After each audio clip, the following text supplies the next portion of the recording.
Happy Saturday, everyone. Wait a second. What the hell day is it? It's Wednesday. Happy Wednesday, Wingy.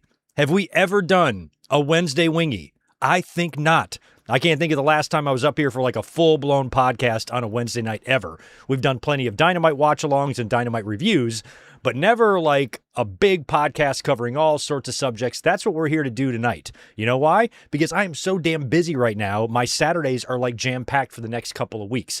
So, except for SummerSlam, obviously, which we'll be here for next week. But I am really busy at work, busiest time of the year, busy season for me, summertime, and my schedule is all discombobulated. So usually every July and August, this happens on the channel where I got to give you guys some podcasts on some off nights. I always do my best to pre-advertise these things and promote them as best I can, but a lot of times you guys don't even know I'm going to be coming up here, so I won't be offended by a low audience tonight. I know the views will roll in the next couple of days, but this is my only opportunity because I don't really see it a possibility of me doing a podcast this Saturday. Plus, we already missed this past Saturday's podcast, and we missed what happened last Friday on SmackDown, plus Saturday night's main event, plus the SummerSlam kickoff, plus Monday's Raw, plus last night's NXT, and now it's time for Dynamite tonight. So I thought to myself, since I'm off, I'll watch Dynamite. We'll come up here and do a quick recap of the show.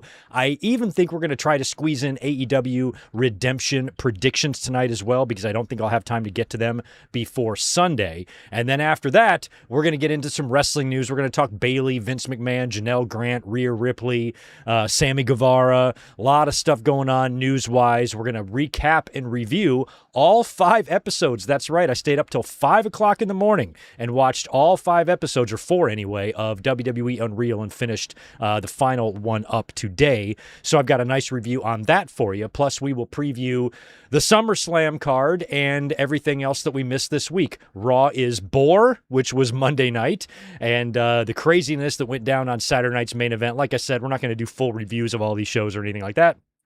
We're just going to talk about the key things and get into wrestling news, results, and Redemption, All In, and SummerSlam previews. That's kind of what's going to be on the menu for this evening. So if you are here, thank you. Welcome to the show. Not going to have nearly as big of an audience as we usually do on Saturdays, but still, anybody who is here watching us tonight, thank you for being here. Welcome to a very, very rare Wednesday Wingy, where we're going to be getting into all of it here tonight. So do me a favor, hit that thumbs up button, drop a comment in the chat, and if you're watching this on demand tomorrow or whenever, drop a comment down below for me. And like I said, we're going to get into a lot of stuff, but I do want to open up with AEW. I want to recap quickly what happened tonight on Dynamite. For a go-home show, it wasn't bad, but it wasn't like anything out of this world either. And I think we can cover it all pretty quickly. We did get one extra match added to Redemption tonight. We got a chain tag team match that was added to the Redemption card, putting the full card now, I believe, at 9 matches.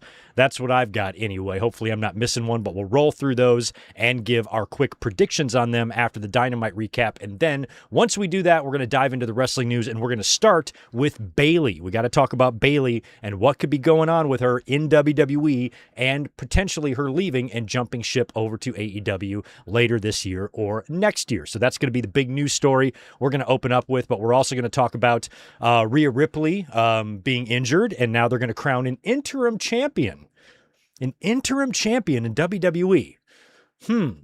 Got my thoughts on that, and I'm going to let you guys know why I think they did that, because WWE's never done an interim champion thing, and why would they do what AEW does? Why is this contagious? We don't even like interim champions anywhere. Doesn't matter what the promotion is. Most fans are against that idea, and I have a feeling I know why they are doing that in this particular case, and hopefully it'll be a one-off, and if this situation arises again, we won't do the interim champion thing, so stay tuned for that. We'll talk about Mike Santana's debut in NXT last night. Apparently Tom Brady's talking to the WWE. Like I said, we got an update on the Vince McMahon, Janelle Grant lawsuit, and a lot of fans think this means Vince McMahon's coming back. I'm going to tell you why it doesn't mean that. Also, we'll touch on Sheamus, some news on Sammy Guevara, and like I said, we'll recap briefly Saturday night's main event, SummerSlam kickoff, and take a look at the SummerSlam card. And those SummerSlam ticket sales are doing a little bit better. They were in the shitter a fucking week ago, but they released some $25 seats, and now they've got that attendance back up a little bit respectable, but still not as much as they could probably do if they really wanted to. I don't know. I mean, paper the damn thing. Who cares? No shame in that. Give away fucking tickets. Just make your crowd big. WWE used to care about that, and they don't seem to give a shit about that anymore. So we'll talk about where the SummerSlam tickets sales stand as they compare to All In, which is, I believe, going to outdraw easily SummerSlam. But we will see about that. And like I said, we will get into all of the episodes of WWE Unreal Season 3, all 5 episodes. The only thing I did not have time to watch was the next episode of Dark Side of the Ring. Maybe Elizabeth and I will check that out tonight, but that's the Samoa Joe and Necro Butcher match, which I meant to watch last night as well, just didn't get around to it. So that's the one thing tonight that we will not cover. I did not see last night's Dark Side of the Ring, have not watched that yet. But anyway, that's kind of what we got going on here. Let me say a quick hello to all y'all in the chat. I don't want to spend too much time on the podcast because in addition to all of my other fucking problems, my crazy work schedule, I don't know if you guys saw on social media, the whole traffic accident thing that I had happen a few nights ago wasn't my fault, but I came across a drunk driver who flipped his car and I bonked up my car a little bit. So I've got that going on. Plus, I got a sick cat. He's had to have a couple of hospital visits in the last couple of days. Tito was fine, but he did have a couple of problems. And on top of everything else, I think I might have COVID. I'm not feeling real well up in here, so a lot going on. So I'm going to try not to go too long so I don't lose my voice tonight. And I might be using my cough button a little bit here and there. So just bear with me. Luckily, no nasally.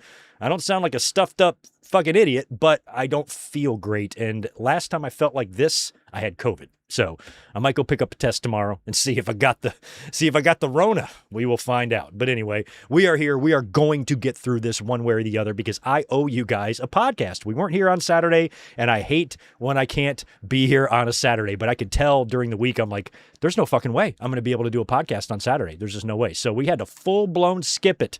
We were here Sunday night, though, to watch SummerSlam 2009. So thank you to everyone who was here for that. Let's say hello to Wesley, Tatanani, Rodrigo, Gilbert Arbalo, handsome Steve Jacobson. That makes 2 of us. Good to see Garrett Osborne, Ricky Salvador, Gerard, Jim K, David Brown. Melissa's in the house. We got Ben Espinoza, Shell Shock, White Mamba.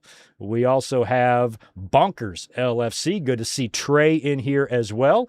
Max Pokebra is in the house. So is Cowboys fan. And Tatanani, I believe I got you. Thanks to everyone who was here hanging out with us tonight. Let's do a quick recap on tonight's AEW Dynamite, which just wrapped up a few minutes ago. Not a bad show. It was headlined by a big 6-man main event that we knew was going to have implications heading into Redemption and All In.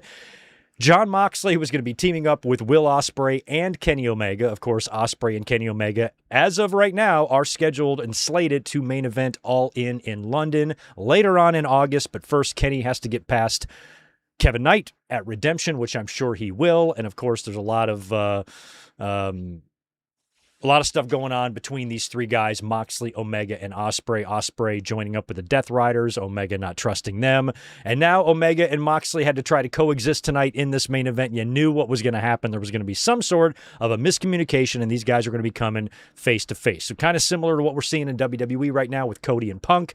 That was something I predicted without even being here this weekend. I said, if Cody and Punk are going to team up, there's going to be some sort of miscommunication, and that's going to start giving the 2 of them, their little personal beef. And that's exactly what we saw. It wasn't an accidental knee strike. It was an accidental belt flap strike to the face of Cody Rhodes. But here in this match, we'll talk about that in just a minute, what went down between Kenny Omega and Jon Moxley. But we opened up on Dynamite tonight with a TNT title match, Kevin Knight defending against Darby Allin.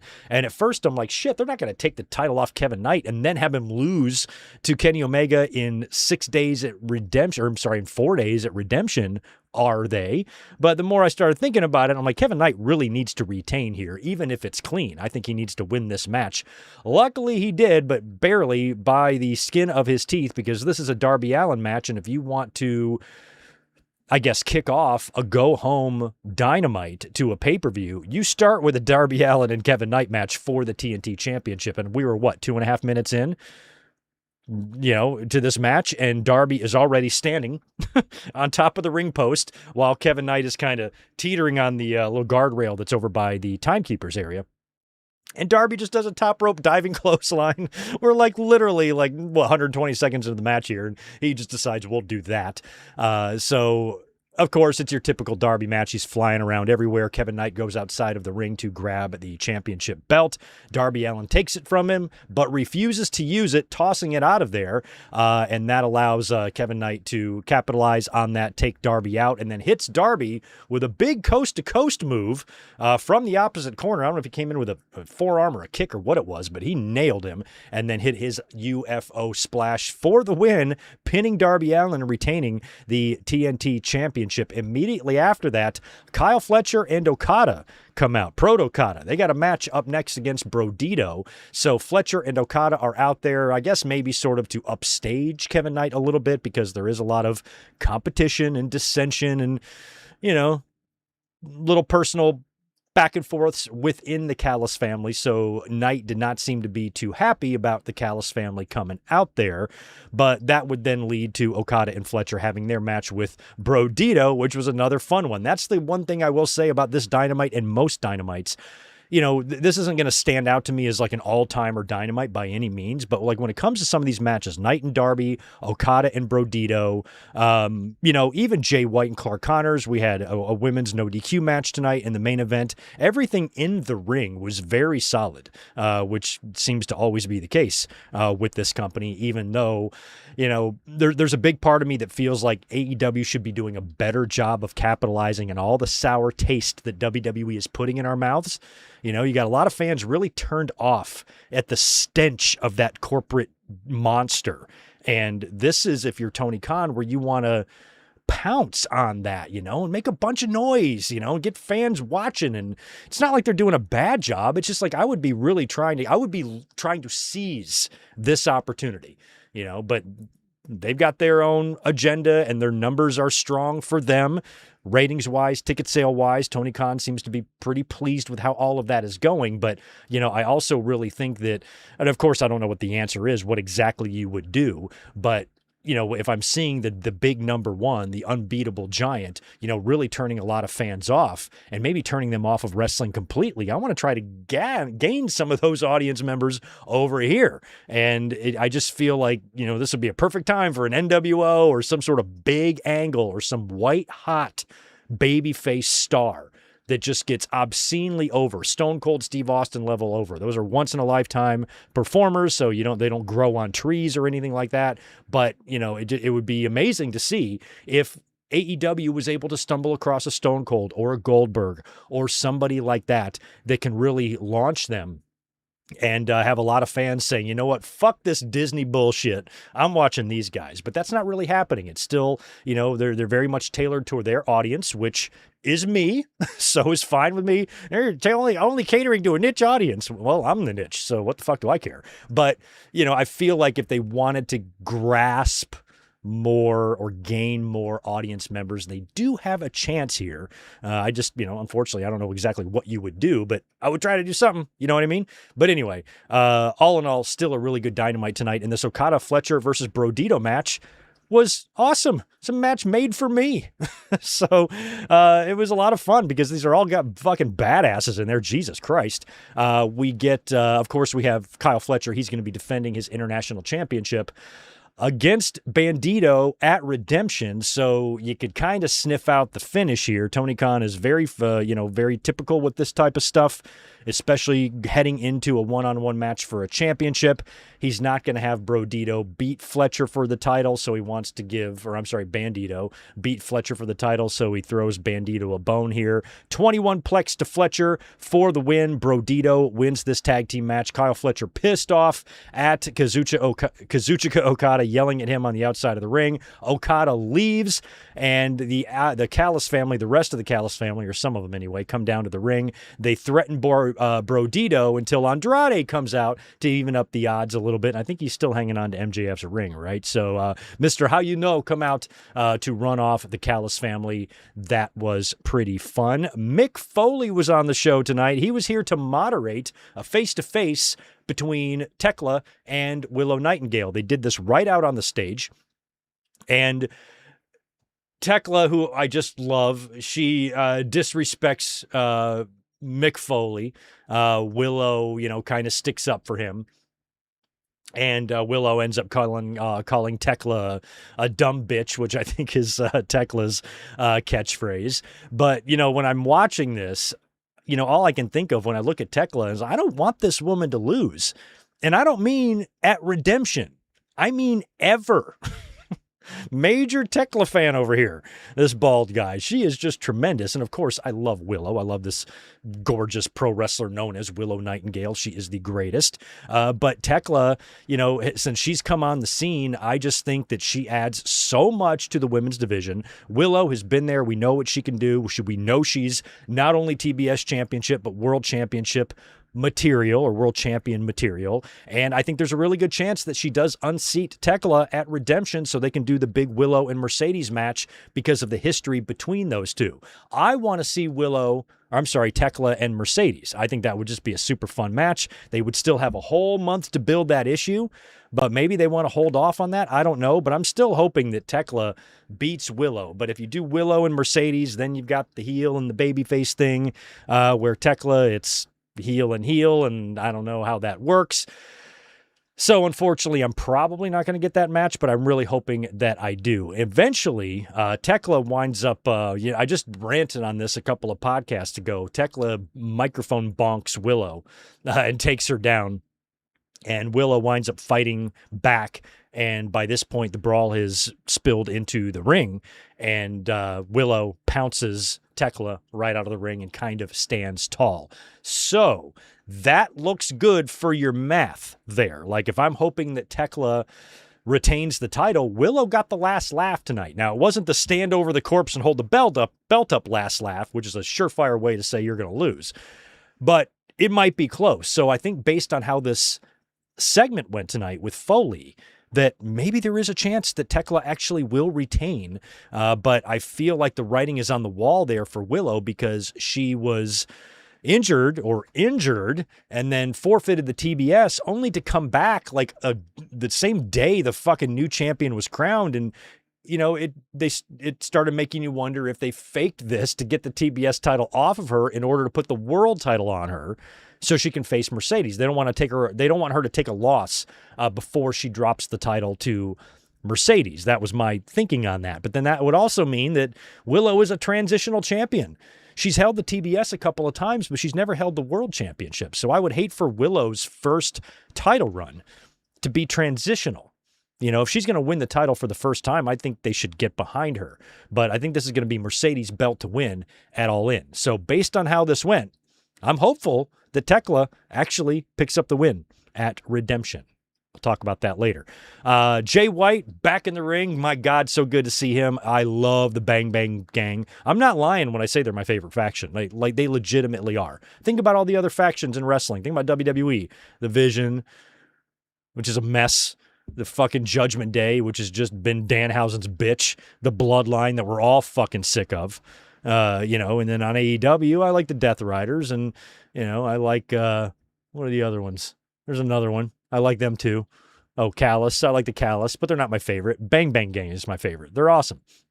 I like, Sisters of Sin. They're great, but Bang Bang Gang is my favorite. So they all came out in force there, but this is going to be one-on-one Jay White versus Clark Connors. Pretty good little match here. Connors goes for a spear at the end of the match, and Jay White basically catches him. It kind of looks like he catches him like in a pedigree, but he kind of locks in some sort of like a triangle choke, rolls him over and bridges up, and Connors taps out.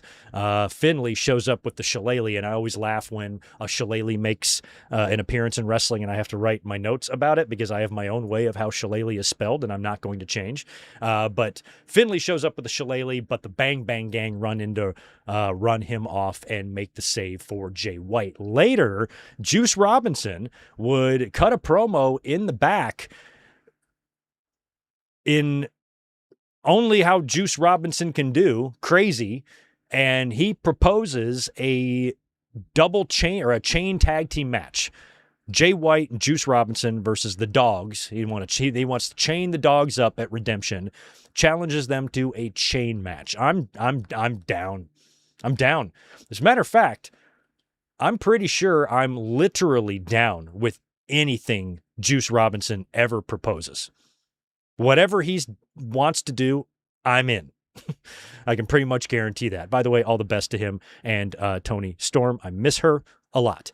Backstage, Cope and Cage, who will be facing Pac and Claudio at Redemption for the titles. They're starting to cut a promo on this match, but they get attacked by Claudio and Pac. They beat the shit out of him, and Pac like grabs Edge's face, and he's like shaking it and shit. So pretty fun attack there. And I don't see Cope and Cage dropping the belts here. I guess New Day will be free and clear to appear in AEW, I believe, by August 1st. Is going to be around the time that their no compete is up. So my belief is Cope and Cage are hanging on to those titles until New Day shows up, but it won't be at Redemption. It's probably going to have to be on the first available Dynamite, which will probably be a week, I don't know. Yeah, because even the first wouldn't be a Wednesday if the first is Saturday. The first is SummerSlam. So that's a Saturday. So New Day would not be able to show up on AEW television unless Collision happens to be live that night, but that's going head-to-head with SummerSlam. That's not where I would debut Kofi and Xavier, but probably the following week on Dynamite, unless they really want to hold it off and have them just come out at All In. But, I almost think that you might book Kofi and Xavier in a tag match against Cope and Cage at All In. Is my belief. So anyway, Cope and Cage, they're going to beat Claudio and Pac, even though they got beat down here tonight. We had a no DQ tag team title match. The new Artist of Stardom tag team champions, Julia and Sky Blue, they were challenging Divine Dominion in a no DQ match. I wouldn't want to fight these two in a no DQ match. One of them, Jesus Christ, Lena Cross or Megan Bayne, one-on-one against Greg Morgan, they would kick my ass. I'd stand no chance. And they come out there in hockey jerseys.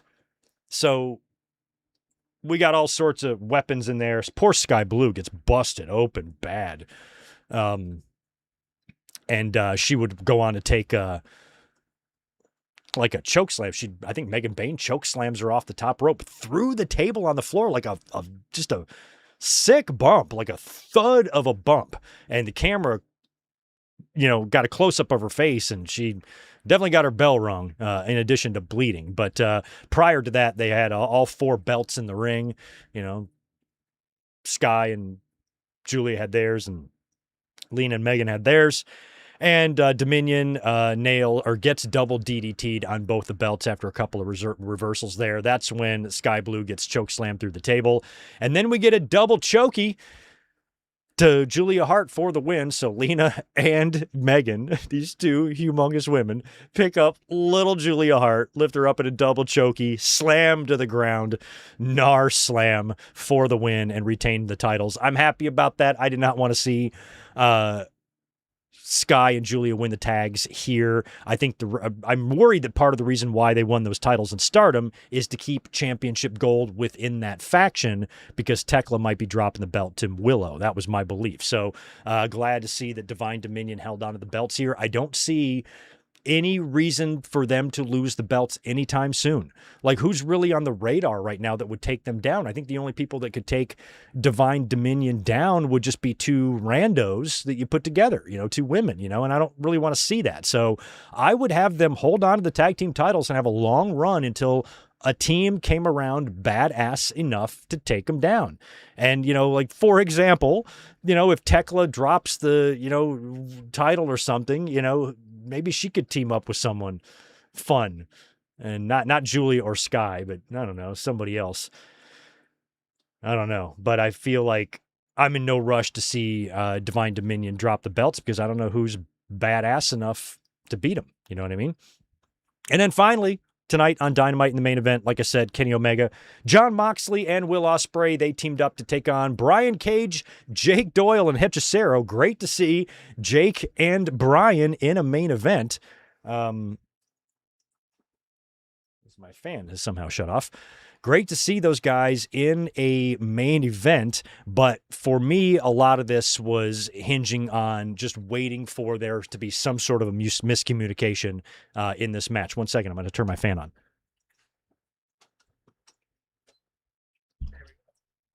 I've got two fans going because it is hot as hell. It's 8 o'clock at night, but it is still 74 degrees out in sunny San Diego. So anyway, 6-man action in the main event. And of course, can they coexist? It's always about the coexisting, isn't it? So we got to find out if they can coexist or not. And like I said, I was just kind of waiting for some sort of miscue to go down, because that's typically how these things go. So that's pretty much exactly what happened. We ended up getting Kenny nailing Jon Moxley with a knee strike by mistake. And of course, Moxley takes a spill. The finish it was a wicked hidden blade and V-trigger combo. I think they hit it on Hechicero, right? For the win there. So Kenny, Mox, and Ospreay, not surprisingly, even with dissension within those ranks, they're not going to be losing this match. So after the match is over, Kenny and Mox get in each other's faces. Kenny accidentally, I'm not sure if accidentally, but maybe just in the heat of the moment, he shoves down Will Ospreay, who gets up and then shoves Kenny. So everybody's shoving. Out come the Young Bucks to try to play Peacemaker. They wind up brawling with Moxley. And then Roppongi Vice shows up, and Kenny takes out them, hits a double V-trigger, or is setting them up. He's got them both laying on the ropes there, like 619 style, to hit a double V-trigger from behind. And as Kenny's going for it, in comes Kevin the Jet.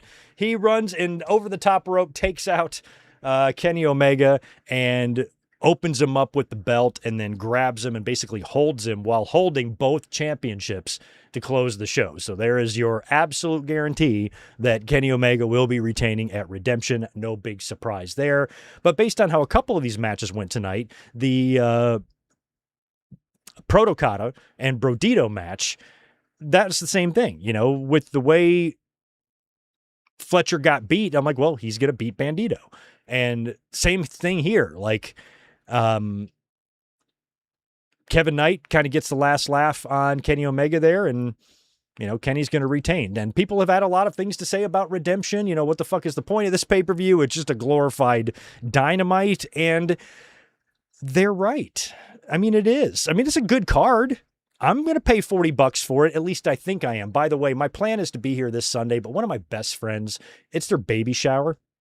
And I need to make an appearance at this thing. It's at 1 o'clock, and the show starts at 4 o'clock here for me. So I'm going to try to go make an appearance, drop off a present, probably have a quick beverage, say hello to some of my friends, and get the fuck out of there in an hour and a half. But that is still kind of hanging over my head. I'm not sure how I'm going to manage that yet, because I have to go to that. But I also want to be here for the watch along. And I actually wish the pay-per-view started at 8 Eastern instead of 7, because that would give me an extra hour. So I'm trying to figure that out. So, but if I didn't have that going on, I'm still planning on paying $40 for the show. It's going to be a good night of wrestling and whatnot. But this is a pay-per-view that they've added. This is a pay-per-view that they've created. Look at WWE when they made WrestlePalooza, which we don't like either. At least they put Brock and Cena and some big time, feature matches here. Every single match that we have for Redemption is a match that we could see on Dynamite. And that's not necessarily a bad thing. I think it's great that AEW does that they put big matches, important matches on TV with stakes and with championships. So that's good. But really, this is, just 2 or 3 really good weeks of Dynamite right here crammed into one show. So if it's going to be their first ever pay-per-view, I think it would have benefited them more to maybe have a stronger card. And we also don't know like what the original plans were. There was some reports, I think AEW, did they release something that kind of hinted that Kenny was supposed to win the title at Redemption and then they moved it up? And I don't know if it has anything to do with the CM Punk stuff. So what if it does? That's what competition is. That's what WWE and WCW did with each other. And WWE's constantly counter-programming and doing shit to AEW to get the jump on them. These are what wrestling companies are going to do to each other when there's competition. I wouldn't get all freaked out about it. They only did that to get it to jump on and take the headlines from CM Punk. Yeah, so WWE does that. That's what they do to each other. It's competition. Were you born yesterday? Do you not remember WCW and WWE? I do. That's what they did. So you can't really take offense to it. I mean, the counter-programming shit I think is silly and unnecessary, and sometimes shots that companies will take at each other or moves they will make against one another seems like a big waste of time. AEW's done this a few times, and WWE has done this a few times. And I'm also a big advocate for anybody that wants to be released other than, your tippy top guys that you don't want to budge. Anybody else that asks for the release, just let them go. What is going to happen if Sammy Guevara goes to WWE? Nothing. AEW's business stays the same. Look at the storm that they've weathered. They lost Jade Cargill, CM Punk, Cody Rhodes. They've lost some major names, and they've been able to weather the storm, keep the ship moving because Tony Khan has money and he has money to pay talent. So even if guys leave, they're never going to be hurting for talent because that is an attractive place to work and people are always going to get paid over there. So it doesn't matter if somebody leaves in today's day and age, because the financial competition between the two is more even keel, where back in the day, Ted Turner had such an advantage against WWE. Now one company doesn't really have a huge advantage over the other. You could argue maybe Tony Khan does because he's not in the corporate, he's not owned by TKO that's monitoring every single cost. It's his money. He can do what he wants with it. But still, they're on a much more even playing field than back in the day. So I think that if a wrestler asks for their release, like we're going to talk about with Ty Mello, give it to them. Just let them go. What the fuck? Doesn't matter. Don't drag them into your feud with the other promotion, especially if it's a piece of talent that's not going to really make that much of a difference either way. Just let them go. That's my belief. Anyway, so Redemption, it's got a lot of people wondering, what's the point? I can't argue with that. Like, I get it. Looking at the card, it's fine. But again, I'd rather just keep building to All In, to be honest. But hey, let's give Redemption some quick predictions here. Let's start with the match that was added tonight. Bang Bang Gang versus the Dogs. Is Garrett, who's the one that does the predictions with me? Anyway, if you're here, keep track of this, okay? Bang Bang versus the Dogs in a chain match. Again, Jay White just came back. I know he was victorious tonight. I would like to see him be victorious again on Sunday, so I'm going to predict the Bang Bang to get the win there over the Dogs. They've got the man advantage there. There's only 2 dogs, unless Gabe. I guess Gabe Kidd could show up, right? Or is he hurt? Is he a dog? Anyway, there might be more dogs, but if more dogs don't show up, it's going to be Bang Bang all the way on that one. Hikaru Shida defending her TBS title against Maya World. I was surprised Shida won the TBS title. I still like Shida. I feel like she's lost a step. I've seen that with a lot of wrestlers, in AEW, just across the board, both genders. We see it everywhere. People just get a little bit older and a little bit slower. And, that's something I've noticed about Shida, although she is still awesome. But my world turned a lot of heads. Turned a lot of heads in that match with Mercedes. Knowing Tony Khan at this point, the way we know him, he tends to want to reward that type of momentum. And I think it's smart to capitalize on it. You can make the argument, TBS title's a little too quick. But again, Julia Hart held the TBS title. Willow's held it twice. I think it's a perfect type of title for Maya World to hold. And I'm rooting for her because she really impressed the shit out of me in that match with Mercedes. I had only, seen a couple of matches with Maya and didn't think much of her, to be honest. I didn't really know she had that in her.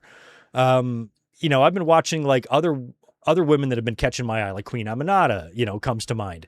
And they've kind of been getting my attention. And then here Maya World is. I didn't even realize that this woman exists and that she's good. Holy shit. So I'm hoping and I'm rooting for her to win the TBS championship here. I really hope Tony Khan puts the belt on her. Why not?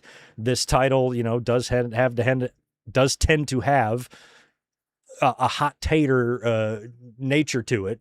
And I'm perfectly fine with Maya picking this thing up because I think she can have a really fun match with somebody at All In. Who would you put Maya World if she beats Shida for the title here and then hopefully just gets a rematch with Shida out of the way, maybe on television prior to All In? Like, who would you have Maya World face?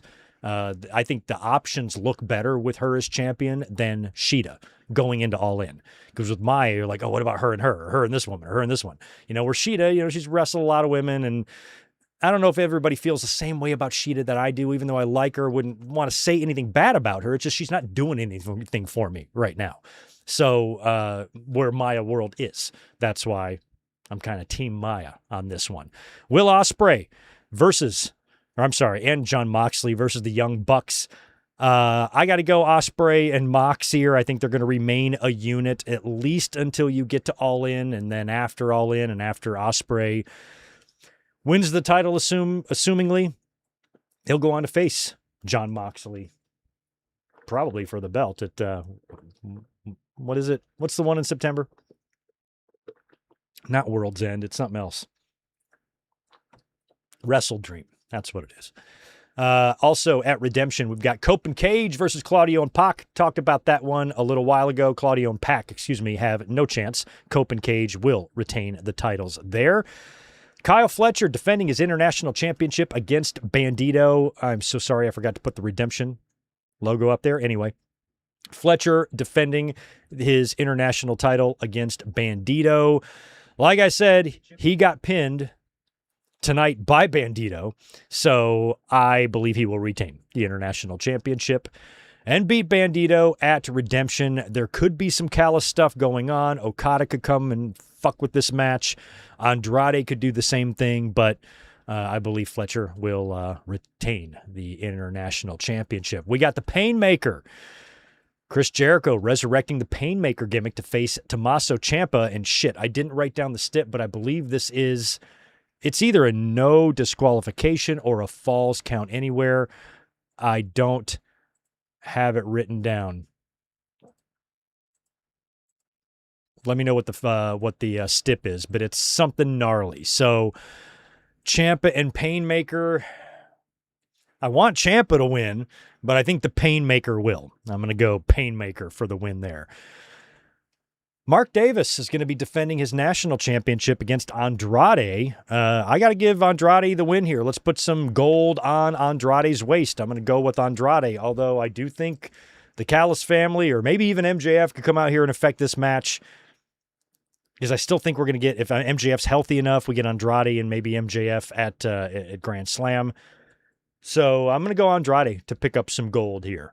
Of course, we talked about Tekla versus Willow Nightingale. This one is tough. I wanted Tekla and Mercedes. I think that's the more fun match, but probably Willow and Mercedes at All In makes more sense than Tekla and Mercedes. But based on how their segment went tonight, Willow stood tall. So it makes me think that Tekla, might have a chance, but we also have Collision. So who knows what's happening on Collision? I don't know if they're taping that now or if that's going to run live on Saturday. But my belief probably is that Willow, because she got the last laugh here, Tekla will probably get the last laugh on Collision, and that'll lead to Tekla retaining. I'm sorry, Willow winning the championship. I have Tekla written down, but I believe it's going to be Willow. Willow Nightingale to beat Tekla for the AEW Women's Championship. And I think on Collision, whatever segment they do, it'll probably be Tekla getting one over on Willow, allowing Willow to win the title from her the next night. And in what I guess is going to be the main event, Kenny Omega defending his AEW World title against Kevin Knight. I mean, come on. Based on the way that segment ended tonight on Dynamite, we know it's going to be Kenny Omega retaining the AEW title, defeating Kevin Knight. There you go. Just to recap, Bang Bang Gang over the Dogs, My World to win the TBS title from Shida, Mox and Ospreay over the Bucks, Cope and Cage over Claudio and Pac, Fletcher over Bandito, Painmaker over Ciampa, Andrade to win the national title, Willow to win the women's title, and Kenny Omega to retain the AEW world title, defeating Kevin Knight.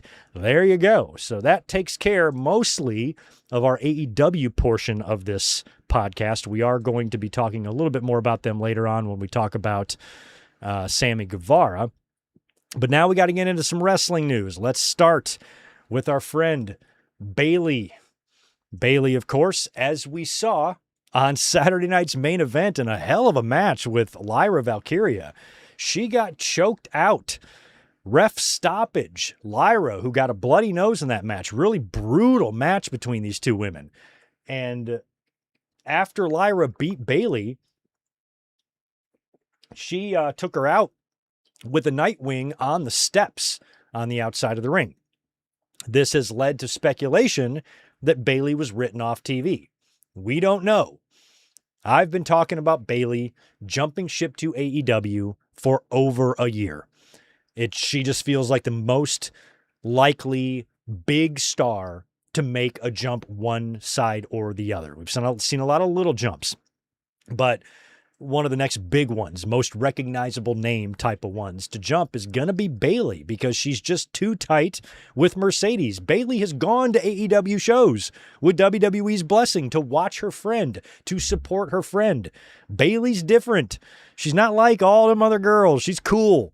You know, she's single, just living life, hangs out with CM Punk and shit. She's awesome, you know, and she just does shit differently. And I think she's the type of wrestler that would appreciate a change of scenery, you know, and she is beloved and respected in WWE.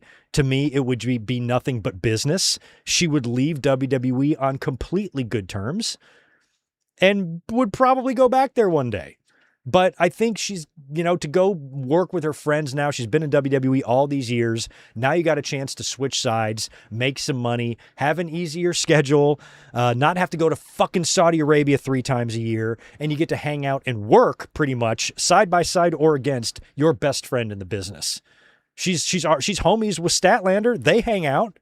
It makes all the sense in the world for Bayley to jump to AEW, and I hope that she does, because I think that would be fun. That would be good for their women's division. I think it would be good for Bayley, and it would be good for everybody involved, I believe. So hopefully that is the case, but we don't know for sure if she's gone. She's either going to be leaving WWE, or WWE wants us to believe that she's leaving, and they're going to bring her back. But Fightful Select had an update on this one, kind of a big one, a couple of days ago. I'll read you a few parts of it right here.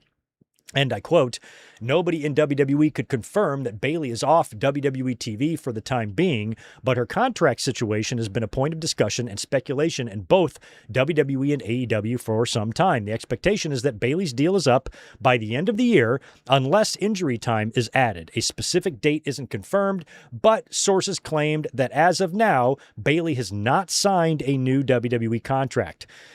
It is expected that the company will want to retain her. While that seems like a foregone conclusion, she will be in demand while the company has been cutting salary costs." So Bayley's contract and potential free agency, let me skip that part. Yeah, I guess the nature of her deal has been speculated for quite some time, with the obvious conclusion being that AEW is going to be heavily interested and make a play for her if she becomes available. Bayley has been at a number of, okay, we know all of that. And here's the part that I kind of believe as well. An agent that Fightful spoke with said that they believe Bayley should at least hit the negotiation period, and thinks the demand she will potentially have from AEW and WWE could tip the change in contract terms for many in WWE. That's what I was saying earlier.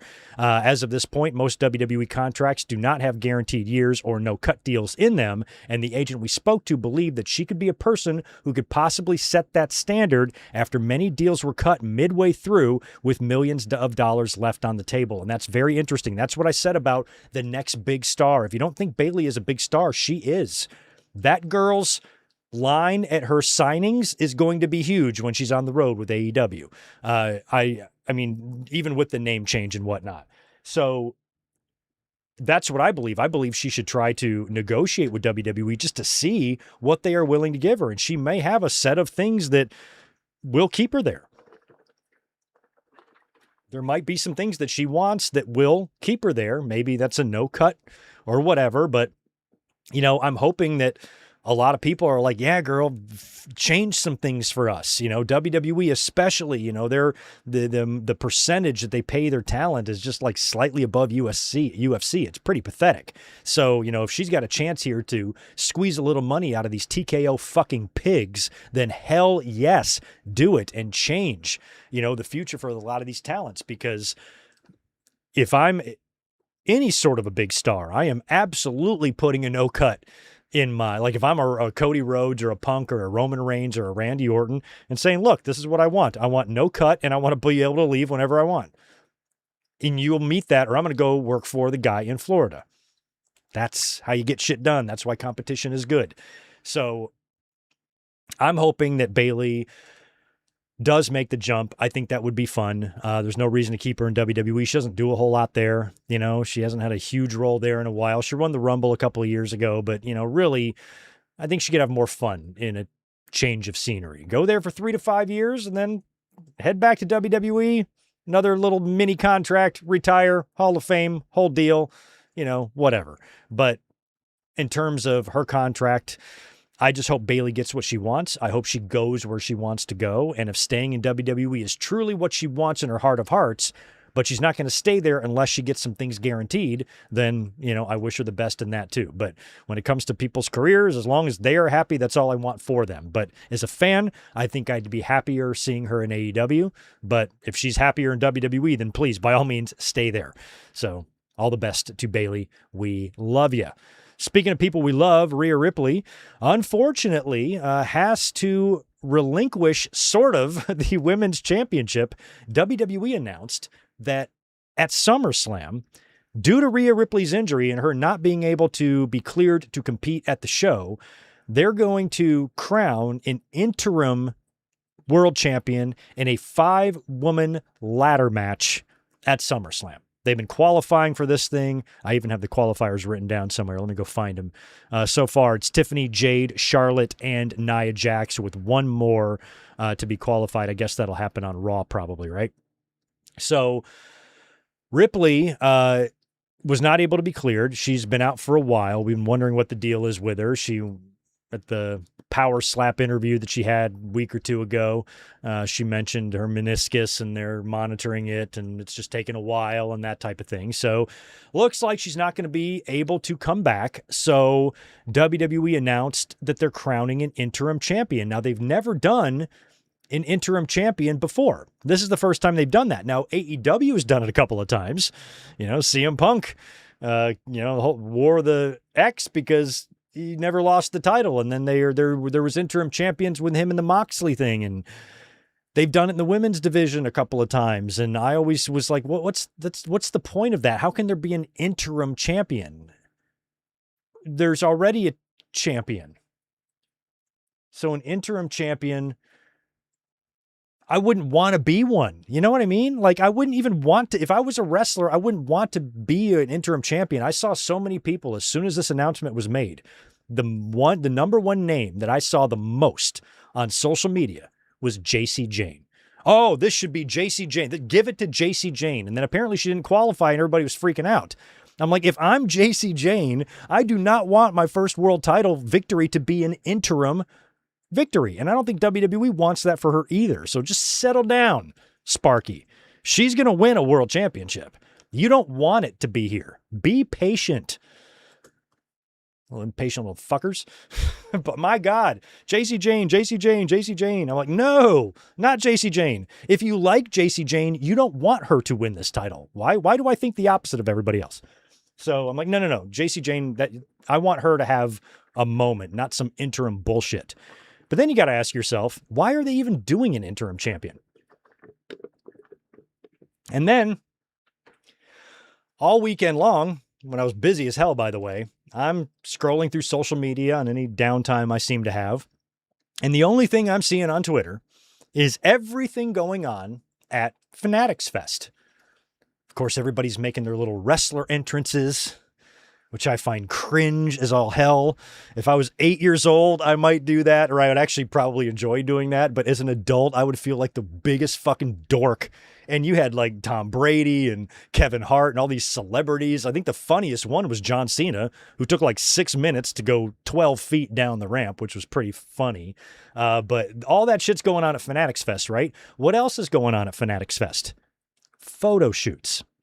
And I see Rhea Ripley all over social media posing with fans with the championship. There you go. That's why they're doing the interim thing. So Ripley can do the photo shoot with the title. Do you think I'm wrong about that? That's what I think it is. Because she was advertised as WWE Women's Champion, autograph signing, picture with the WWE Women's Champion. But if she's not cleared and they want to crown a new champion at SummerSlam, that means she's stripped. So she's going to look pretty silly if she's posing with the championship when she's not the champion. So I think they did the interim thing so she could do the photo shoots at Fanatics Fest. Like basically, if Fanatics Fest wasn't going on and that was not a thing, and she was just sitting at home, there would be no interim champion. That's, you know how like Meltzer just thinks of shit and then reports it? That's me reporting that. That's why they did that. I don't know what the real reason is or what's been reported anywhere else, but when I think it through, I'm like, oh, that's why they did that. So just pretend I'm Meltzer. Shout out to Dave. Last night on NXT, Mike Santana made his debut. Of course, he finished up with TNA not long ago. As we knew he would, he dropped the TNA title, I believe, to Ziggy, right? So we've been expecting him in WWE. They're going to send him to NXT. I don't really think he needs to be there, but, you know, you got to get him acclimated, I guess, a little more just to WWE procedure and production and have him meet everybody and get fitted for his jockstrap and whatnot, and then you can send him on his way to Raw or SmackDown. But he shows up at the end. I don't watch NXT because I think it's awful. But at the end there, you got, was it Joey D or whatever, standing on the rope, and out comes Santana. And the announcers are recognizing him, calling him the former TNA champion. And even the beginning of his music, you could hear something that says Santana. But it got a lot of fans worried when they were purposely not mentioning his name. And whenever they do that, it usually means a name change is coming. But I'm hoping that WWE can't be that fucking dumb. Like, it's one thing to change somebody's name when they come in, but this is the TNA champion that has already been on your TV because you have a working agreement with these people. And fans, most average wrestling fans, know very much who Mike Santana is. He's very recognizable to your average fan.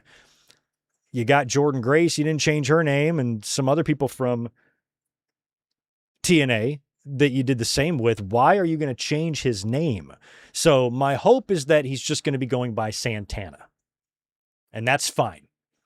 So maybe a new name, but if they did, it would just be idiotic. But I know that they've got to own whatever name he has or whatever the fuck, and they might change his first name. They're probably going to do that. That's probably what they'll do because I think he's going to retain the Santana part. So maybe they Diego Santana. It's going to be something like that because that's how they are.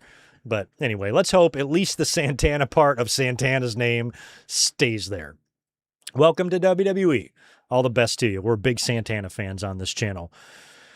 We're not huge fans of Tom Brady. Here's this douche weasel.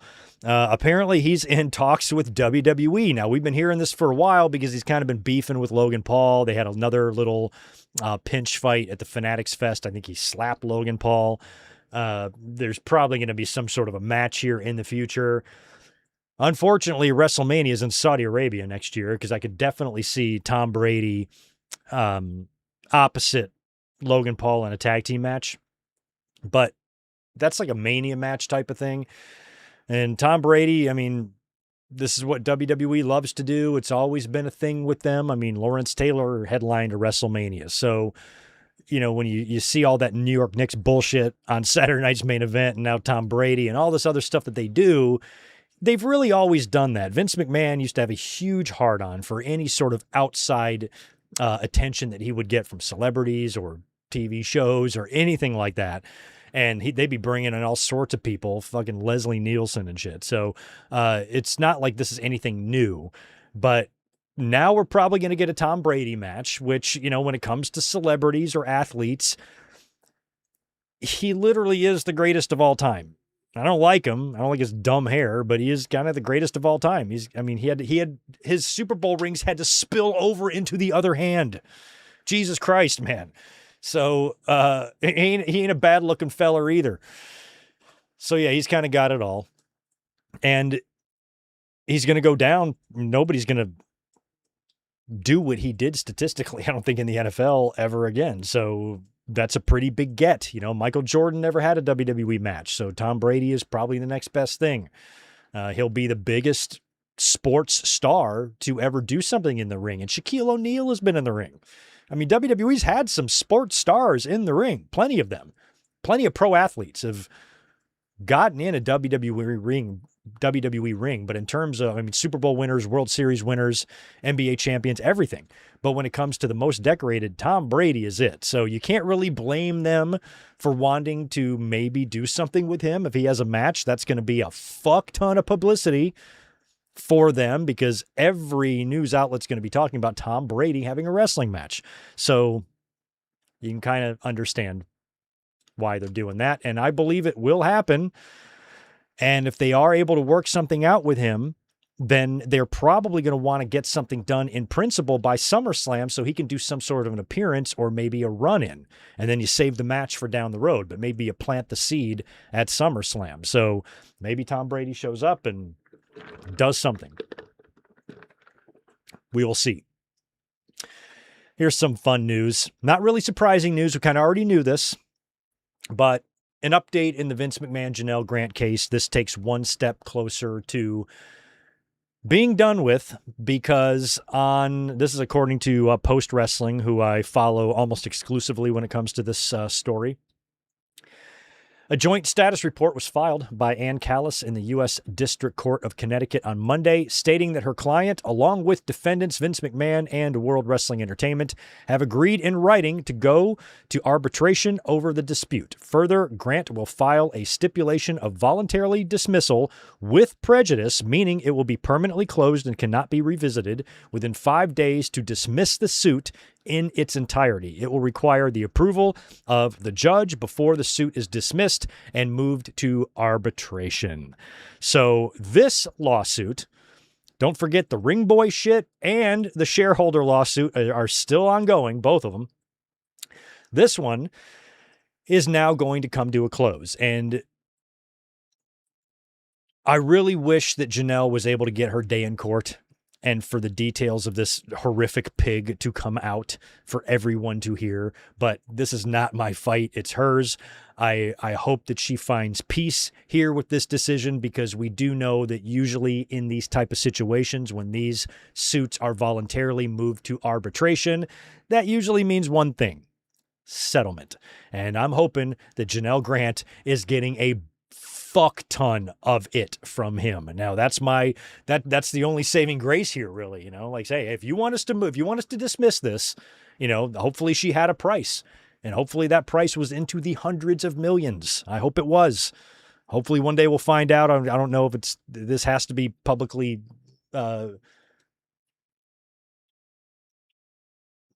disclosed. I don't know.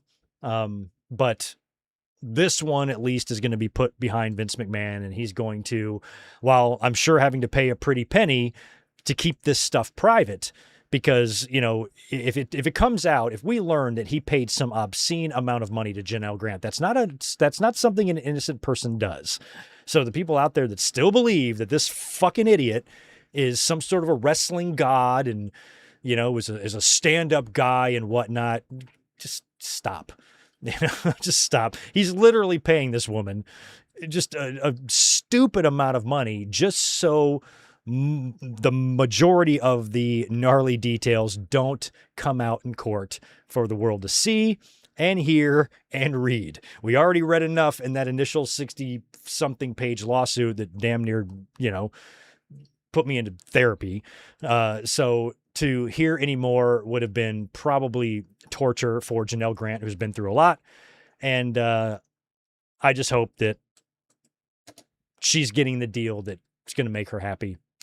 That's all I hope. So anyway, that one is about to be finished, provided, it's still going to require the approval of a judge before the suit is dismissed and moved to arbitration. But barring anything happening, this one will be behind Vince McMahon, leaving the shareholder lawsuit and the Ring Boy lawsuit, which are both still ongoing. Now, I think it was BJ Bethel who, when he posted the news of this, I read the replies and the quote tweets.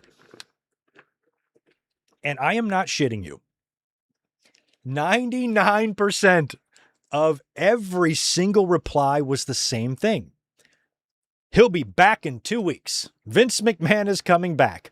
Oh, Vince is back now. Oh, he's going to come back and save WWE and change the ticket prices. And I'm like, what the fucking fuck? I'm like, no. Guy, you can't be this obtuse. Like, Jesus Christ, he doesn't own the WWE. TKO does. Just because this is moving to arbitration and he's going to pay a big fat settlement to make this woman go away, that does not mean the stink is washed off of this guy.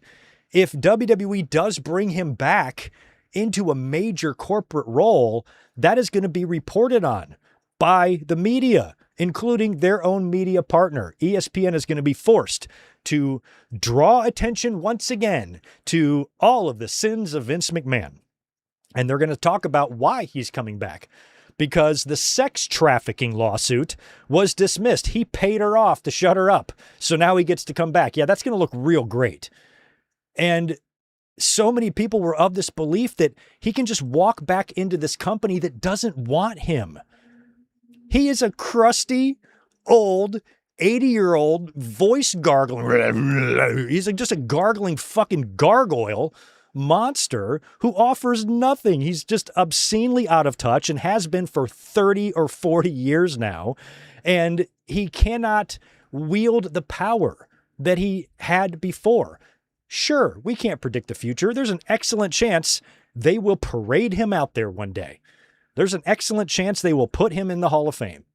There's a great chance that he will one day stand in an ad-smeared WWE ring. All of those things are possible.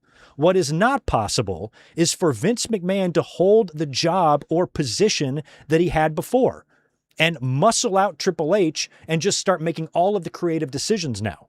I couldn't believe how many people mentioned the ticket prices. Bring Vince McMahon back and he'll fix the ticket prices. No, he won't. What the fuck is wrong with you? Hold on, let me get Tito. Here, chill, buddy. Like, he's not going to have that. If he comes back, it doesn't mean he owns the company again. And then, of course, there's another camp that thinks he's going to buy it back. No, you guys need to let go of Vince McMahon. He's old. He is going to die. He's a fucking psycho, for one. He's a reckless driving nutcase that should not be allowed anywhere near anyone's careers and anywhere around pro wrestling in 2026. So at the very best for the Vince McMahon nut garglers out there, the very best you can hope for is they drag his crusty ass out there for, a 10,000 dipshits to go like this to a couple of times, or they put him in the Hall of Fame. He's always said he didn't want to go in, but maybe he changes his mind.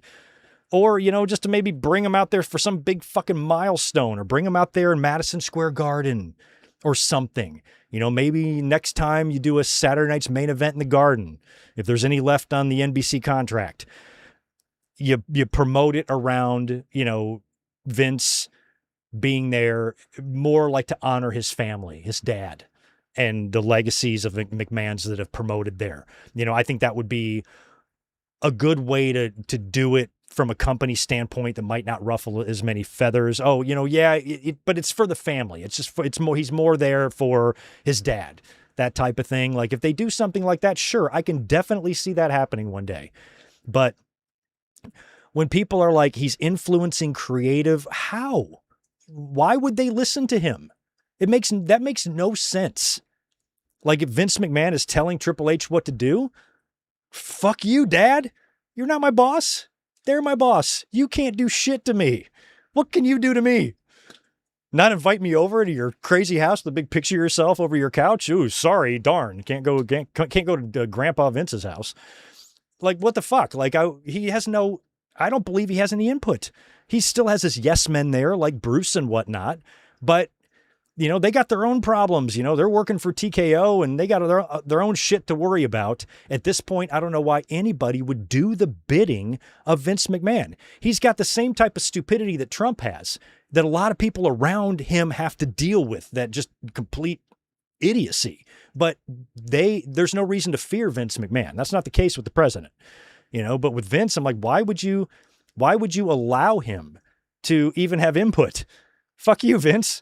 Like, who cares what he thinks or says, and why would they want him back in a role like that? Figurehead, sure, or just parade him out there for some milestones. Again, that could happen. But coming back there and sitting in the number one gorilla position chair, calling all the shots with the fucking headphones and all that, no. That will never happen. He's going to be dead soon because he's old. So, like, they act like Vince McMahon is like never going to die or something, or he's like 30 years old. Like, come on. He's an absolute demented monster. What is wrong with fans? Yeah, that'll bring back WWE, or that'll get WWE's the ship moving right to bring this fucking lunatic into the company. But it was like 99% of the replies. That's what everybody said. I'm like, is that the furthest we're capable of thinking? Like, we can't, that's immediately where our brain goes, oh, he's coming back. I just can't see it happening. I think y'all are all crazy if you think he's coming back. Even with this lawsuit, going away or being dismissed, it's not like, there's still the backlash of that. There's still the aftermath of that. Don't forget, Vince McMahon was also acquitted in 1994 for the steroid stuff, but the company took a major hit after that. That ruined his reputation. Plus, he had the other stuff going on. The ring boy shit was happening back then as well. And it really damaged WWE's, reputation as a whole, even though he was acquitted.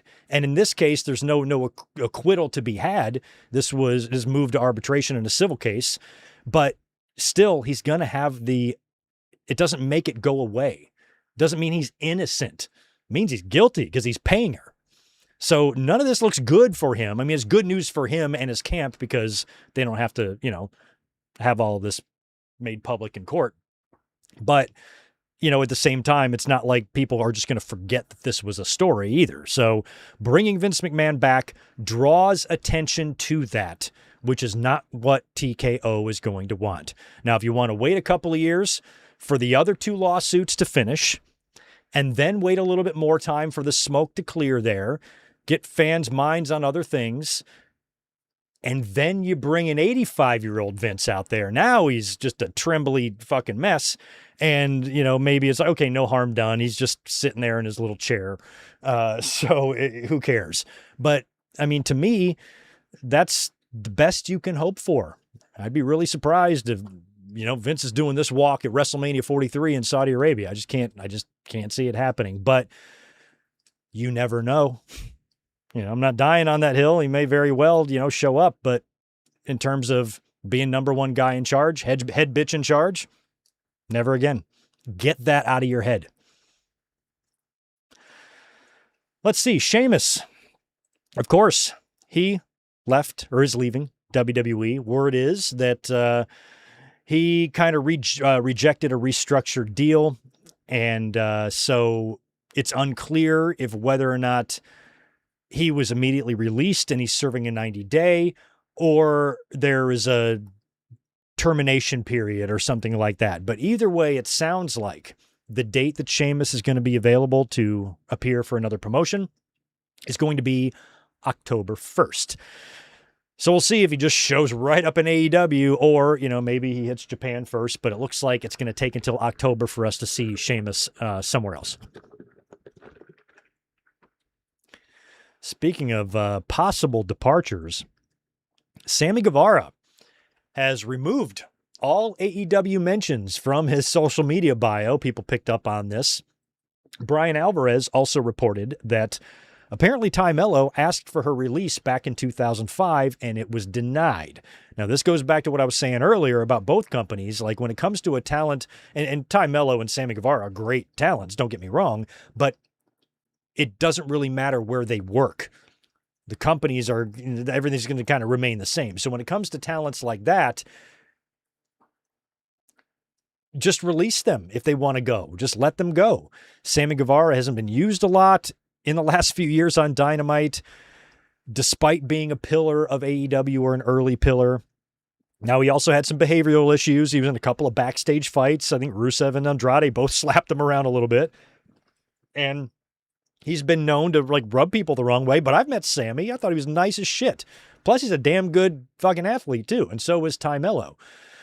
But maybe frustration has boiled over, and maybe this is a sign that he either wants out or he's, lobbying to get out, but he's removed all AEW mentions from his bio. Maybe it's his way of telling Tony Khan, like, hey, I'm not being used on AEW, so I shouldn't be an AEW wrestler.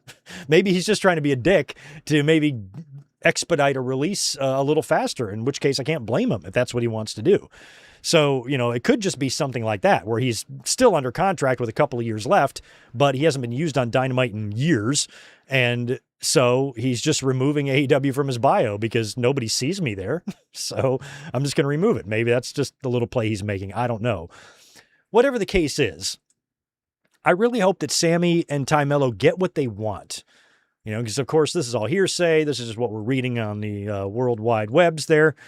And we don't know what the truth is or what's going on here, but it's pretty easy to read between the lines that Sammy obviously has some issues with his current workplace, but I don't think he's been like moved to the alumni section or anything like that yet on the roster page or deleted from the roster page.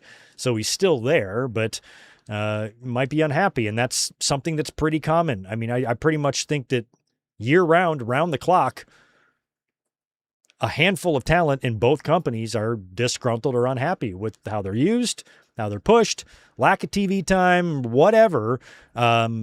That's something that's never not a thing.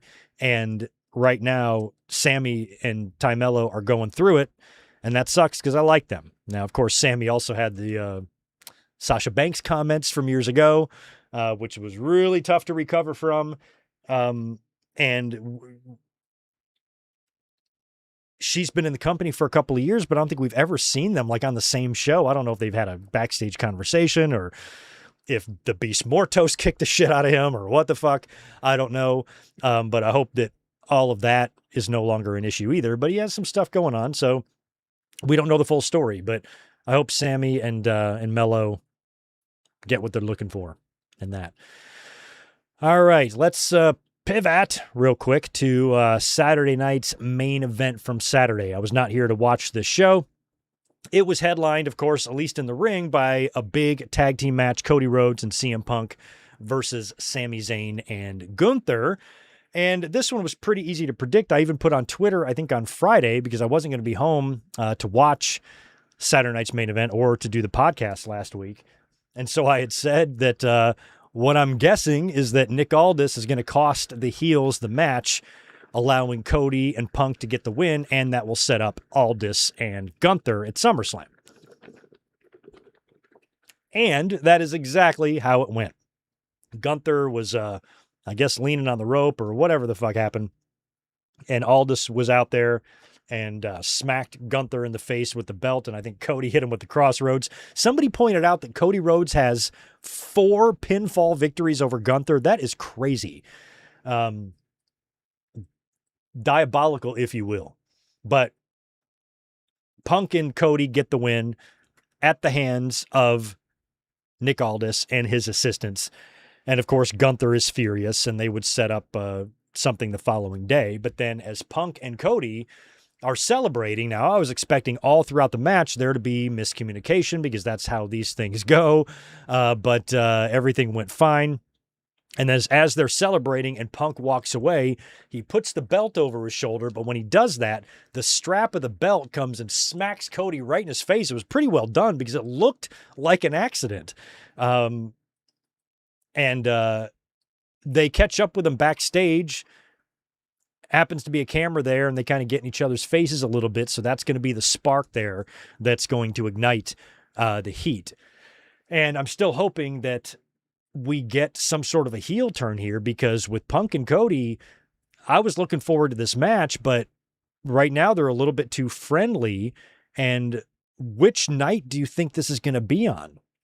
Is this the night 1 or the night 2 main event? Like, does Roman do a night 1 and allows Cody and Punk to do night 2, or is it reversed? Or is one of these title matches going to like be on the ESPN? I feel like Brock and Oba would be on ESPN, the Hell in the Cell, unless they want blood. They might have to bump it to one of the main events, which they could do.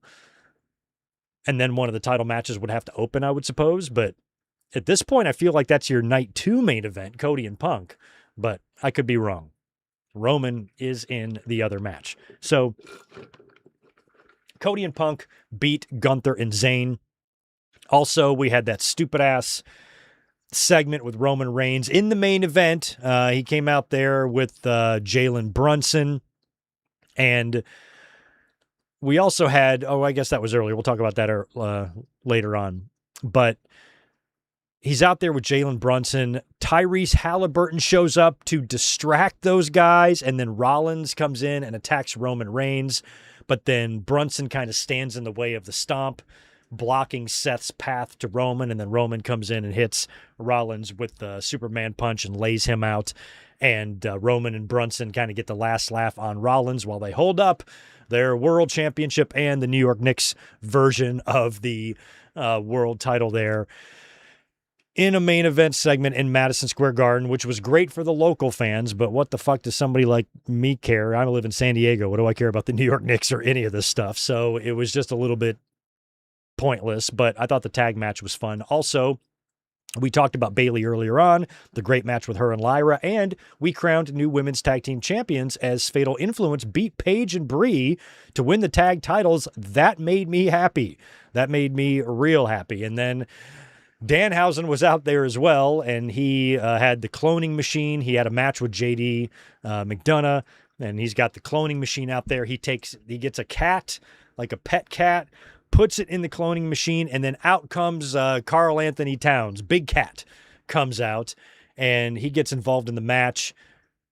And I think Dominic gets a hell of a choke slam through the table, allowing Danhausen to take out JD and get the win. And there, I guess it was like a no DQ match. So Saturday night's main event was all over the place, but it finally got us a little bit of dissension there between Cody and Punk, which I completely expected. Then the next day, on Sunday, I didn't even know they were doing this. I just saw it on social media, but they had a SummerSlam kickoff where, everybody came out there and cut their promos and whatnot. But one of the things that they got done on that show was booking officially the match for SummerSlam, Nick Aldis versus Gunther. So they're out there pushing and shoving, and Gunther starts choking Nick Aldis. Triple H is out there, and he's the one that makes the match, which makes sense. Feels like if you're going to make this match, Triple H is going to have to be out there for that, because it wouldn't make any sense for Pierce. He wouldn't have the authority to make that match for Aldis. It's going to take somebody higher up. So Triple H, who's kind of growing his hair back 2014 style, makes the match official. Gunther versus Nick Aldis at SummerSlam. In terms of Raw on Monday night, I watched a little bit of it. I was very tired on Monday night. That's when I started feeling under the weather. And it was a complete bore. Jey Uso is back. The Bloodline stood tall over this very weird babyface heel trio combination of Royce and Solo and LA Knight. And there's really nothing to say about Raw. I enjoyed very little of the show. There was no women's match at all on the show, despite Io Sky taking a ride on the Danhausen mobile. That's about as far as we got. So Raw was a complete waste, and I'm glad that I was too busy that day to do a review, because we would have had nothing to talk about. So let's take a look now at the SummerSlam card. SummerSlam tickets are doing better. At last check, they moved about 5,000 to 6,000 tickets like this week. Part of that is because they dropped some tickets to $25. There are some $25 tickets available, which did increase the attendance a little bit. Now, I forget which is which, Saturday and Sunday. One has about 29,000, the other has 28. So they are approaching 30,000 with a few days left. With 2 weeks left. They're definitely going to exceed 30,000 at this point. I think there's a really good chance they got 35K plus in there, which is fine. But I still think overall the tickets were slow. WrestleMania had that problem this year, and SummerSlam, for being in a big stadium that holds 70,000 people, you want to have cheap seats available. Like I saw some people throwing shade on SummerSlam is selling tickets now because they dropped the prices. Yeah, you're supposed to. Like, you should always have $25 seats available when you're in a stadium, for fuck's sake, no matter what the show is. Fill that fucking thing up, man. Unless you sell it out in like 2 seconds or whatever, then, the ticket prices have to be higher. But you're purposely only going at half capacity when if you just opened up a bunch of $10 seats, you could fill it. I don't understand why they don't care about how the building looks anymore. They no longer want to brag. I mean, they still brag about their attendance, but they don't seem to be into giving a shit about record attendance. Remember WrestleMania 32? It was all about getting that 100,000. They were going to get that even if they had to lie about it, which I think they did. But that was very important to them to get that 100,000 fans in there. Why aren't they like that anymore? Why don't they want to put 70,000 fans in there for SummerSlam? That's all you got to do is just put $10 tickets. I don't think that's like anything to be ashamed of.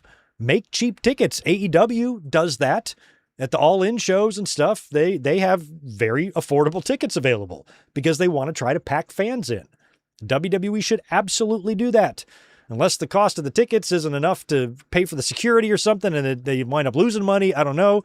But, I think back to the Royal Rumble in 1996 1997, Royal Rumble 1997, when WWE was getting their ass kicked by the NWO and WCW Nitro. Vince booked the Alamo Dome for the Royal Rumble. He wanted to prove that the WWE was still a draw, despite what WCW was doing. And they gave away a fuck ton of seats. And there's nothing wrong with that because the building looked awesome. It looked awesome having all those people there. I remember being a WWE fan being encouraged. Wow, they can pull 60-something thousand. That's pretty awesome and pretty reassuring that maybe the business is heading in the right direction as WWE, who's just getting obliterated by WCW, is pulling a crowd that big. So I wish WWE cared about that stuff because if you're only going to be selling 30,000 seats, then put it in Staples Center or United Center or something like that. Atmosphere is better in those buildings anyway with a crowd that size. But booking just at half capacity when you could sell more tickets if you wanted, they could absolutely put 50,000 people in there.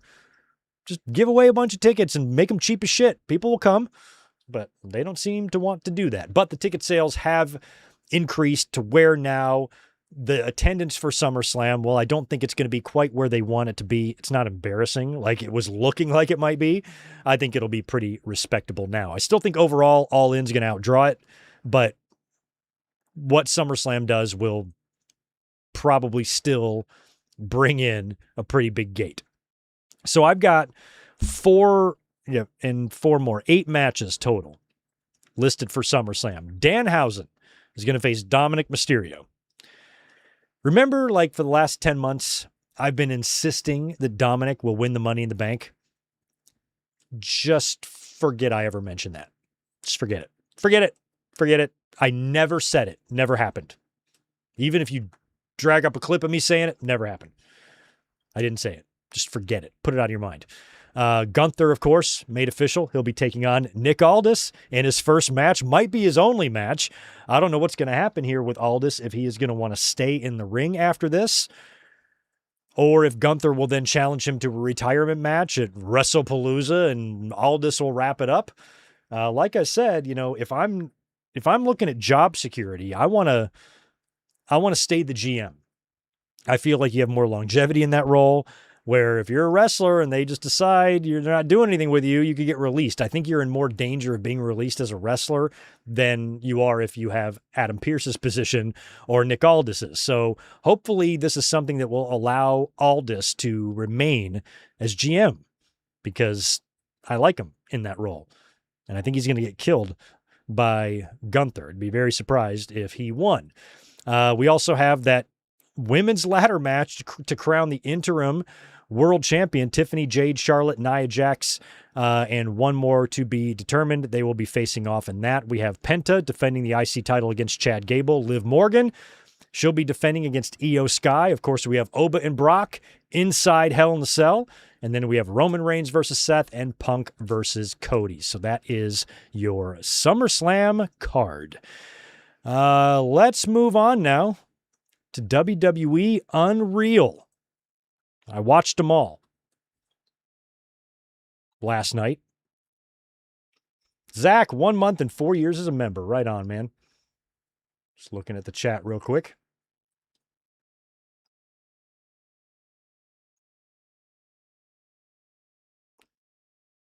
A lot of people like the Karl Anthony Towns clone. I thought it was good. If I was a Knicks fan, if Detroit Pistons won the title and they went and did a bunch of shit with Caleb, what's his face? Oh man, I'd be all about it. So I understand. If it was the 90s, it would be Patrick Ewing and Diesel versus Shawn Michaels and Reggie Miller. Yeah. I mean, WCW got Karl Malone and Dennis Rodman to get in the ring and wrestle each other after facing in the finals. Like, that's just nuts. Fucking nuts. Anyway. All right, let's talk about Unreal. I got to say, this was a pretty underwhelming season. Did you guys watch this yet? I'm not going to go through everything because I was watching it. I was taking notes throughout it, but I was still watching it relatively casually. There was a few moments throughout the series here that I found interesting, but overall, it's not like they didn't show us anything more revealing than they did in the other two. Plus, this WWE Unreal nonsense is really not nonsense because it is unreal. That's not real. They're only showing us what they want us to see, which is kind of funny because they look like, the creative team anyway, whenever they cut to the room with Triple H and Bruce and all those guys talking, they come across as inept morons that are completely clueless to what they should do. And they talk with such confidence like they're fucking geniuses. I'm like, God damn, these guys are morons, man. So I don't know why they willingly release these documentaries that just make them look like fools. I found that to be funny. But episode 1 was entitled The Why. So they went through why a bunch of wrestlers were doing what they were doing. And this is where they began the talk of the John Cena retirement tour and the heel turn. And John Cena talked about what went into that decision and that he wanted to be intentionally boring. He wanted the Mania match to suck. Triple H even joked in the writer's room that John wanted to do a count-out finish. Cena thought that doing that would get heat on him, but it was really going to make the fans just hate the company. So we get started with that. They then move on in episode 1 to start talking about Braun Breaker and start establishing him in this story, because I think at the time of filming this, they had big plans for Breaker, but things would happen and the Rumble thing wouldn't pan out. Plus he got the hernia and all this shit. So they kind of establish him. They show him fishing. They talk about his upbringing and his past and whatnot. And they show, the big spear that he gave to Roman Reigns at Clash in Paris last year. And then they pivot over to CM Punk. A lot of CM Punk and AJ Lee stuff throughout these 5 episodes. Punk talks about getting cashed in on at SummerSlam, and then they replay the whole thing with Becky Lynch screwing him at Clash in Paris, and which would lead to AJ Lee coming back. They talk about AJ and Punk's history and AJ Lee signing her WWE contract, and they showed, the footage of that, which we did see a few snippets of before. And she claimed that she was able to negotiate a way to get paid in the same way her husband gets paid. Now, I don't know what that means. There is no way they can make the same because they're different wrestlers.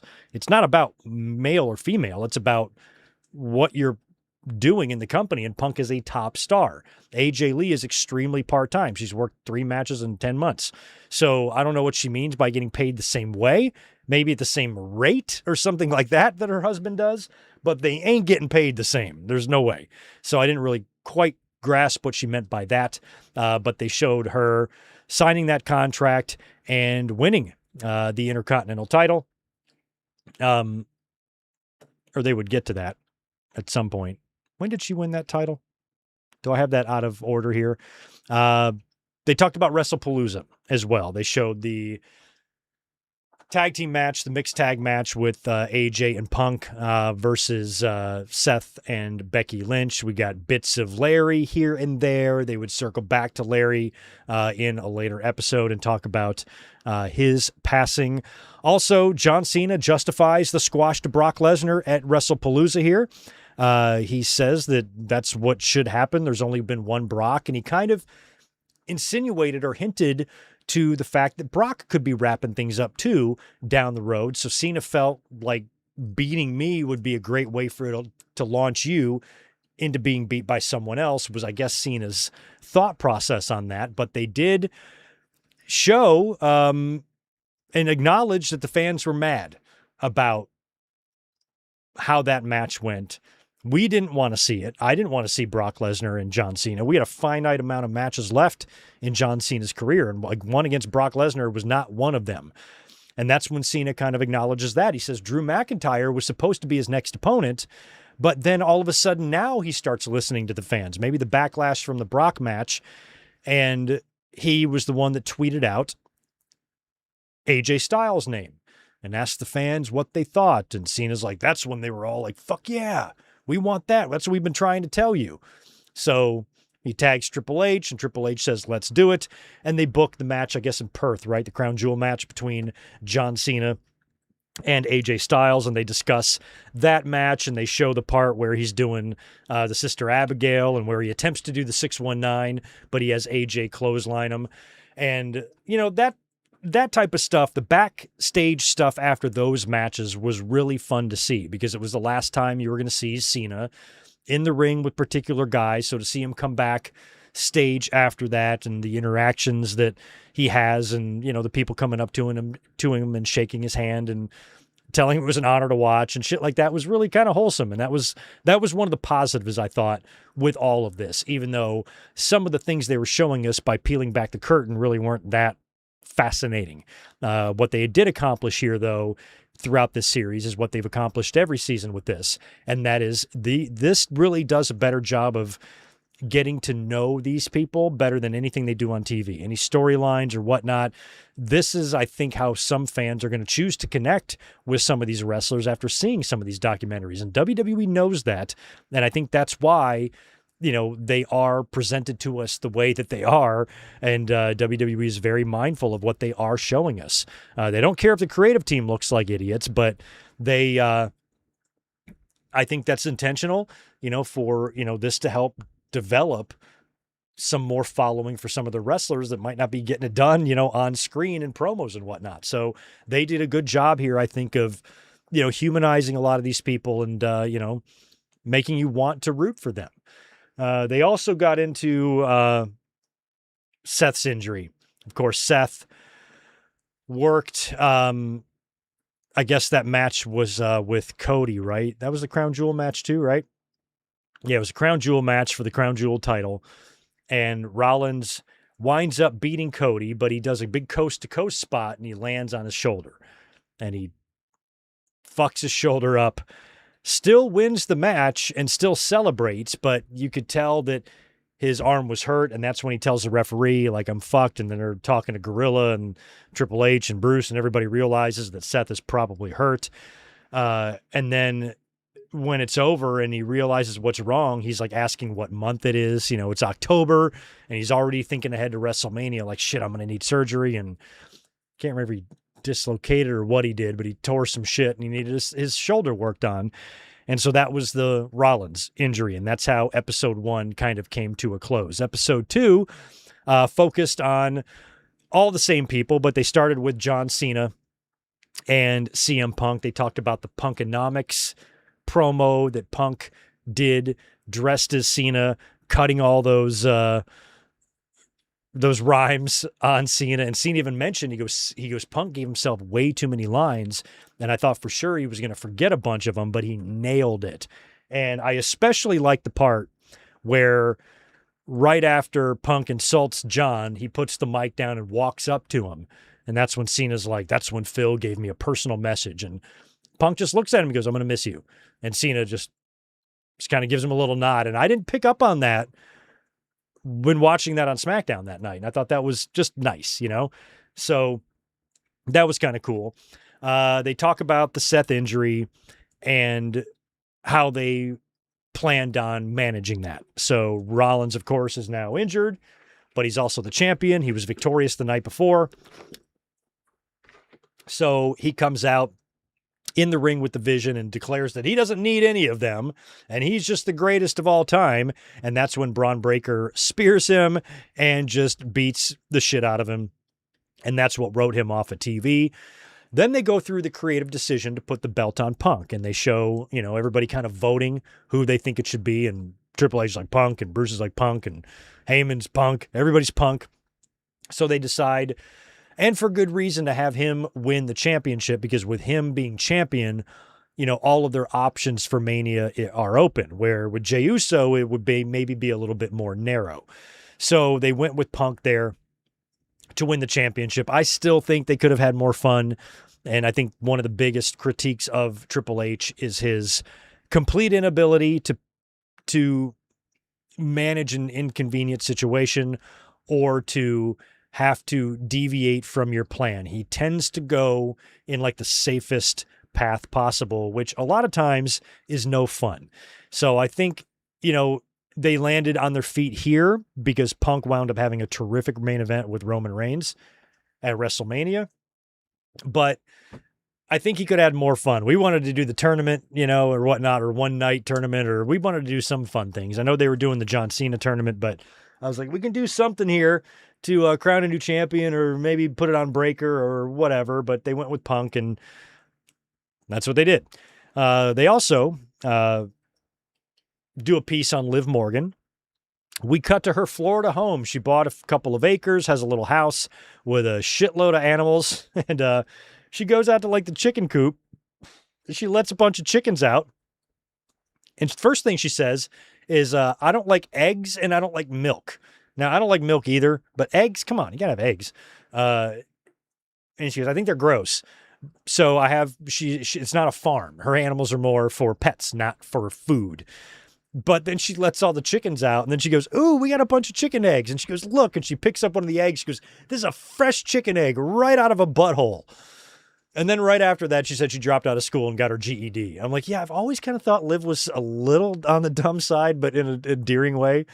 She like, that made me laugh so much. What a fun person she must be to hang out with, even though I think she might have a shithead for a boyfriend. But straight out of a butthole. Girl. Anyway, she talked about working at Hooters and how she got the gig in WWE was she wound up meeting Triple H's trainer who put her in touch with the developmental people. She got a tryout and she got signed, and that began her run. But it was only until a couple of years ago that she really got on the map, even though she's kind of been there since 2017. And they cut backstage, Triple H talking to her, and he calls her a ring general. Triple H really seems to be high on Liv Morgan. And they go through her injury. Of course, she was injured, her shoulder in that match with Kairi Sane, I believe it was last June, where she dislocated her shoulder. And they showed all that. She had to roll out of the ring. And then they showed her back in the trainer's room where did you see that? She's laying face down on the table. And they got the close-up on her shoulder, and they pop it, and you can see it move. And when it was done, she's like, fine. She goes, oh, is that it? Can I wrestle now? She didn't realize she still had to, she still had some problems and was going to be out for a while. But watching them pop it back in was crazy. So that was pretty devastating to her, watching Seth Rollins and Braun Breaker and Bronson Reed, like we will see later on, and Liv Morgan and all these injuries. It's just part of the business, but it really sucks to see the devastation in their eyes when that happens to them. As Tito is going nuts on my thing. What's the matter, buddy? It really makes you sad to see that. So she was pretty bummed, but then they chronicled her entire return at Survivor Series. I was there in San Diego, right here at Petco Park, where she returned to help Dominic beat John Cena and win the Intercontinental title. Like last year, man, look at where Dom was. He's wrestling Danhausen at fucking SummerSlam. He was beating John Cena at Survivor Series. I had the guy winning Money in the Bank and becoming world champion. I feel like Dominic, Braun Breaker, and Gunther, man, have they dropped in value. And why? For no reason. It's fucking company, man. Anyway, Liv is now going to be out, but she's back. Returns at Survivor Series, helps Dominic regain the Intercontinental Championship, so all that was fun. And then we move on to Cena's final match on Saturday night's main event in DC last December against Gunther. They talked about all that. Cena went into Triple H coming up to him and saying, I'm thinking Gunther, and Cena's like, yeah, I want to tap out. And Triple H is like, you want to do that? And Cena's insistent that, yeah, I want to tap out to Gunther. This would be great.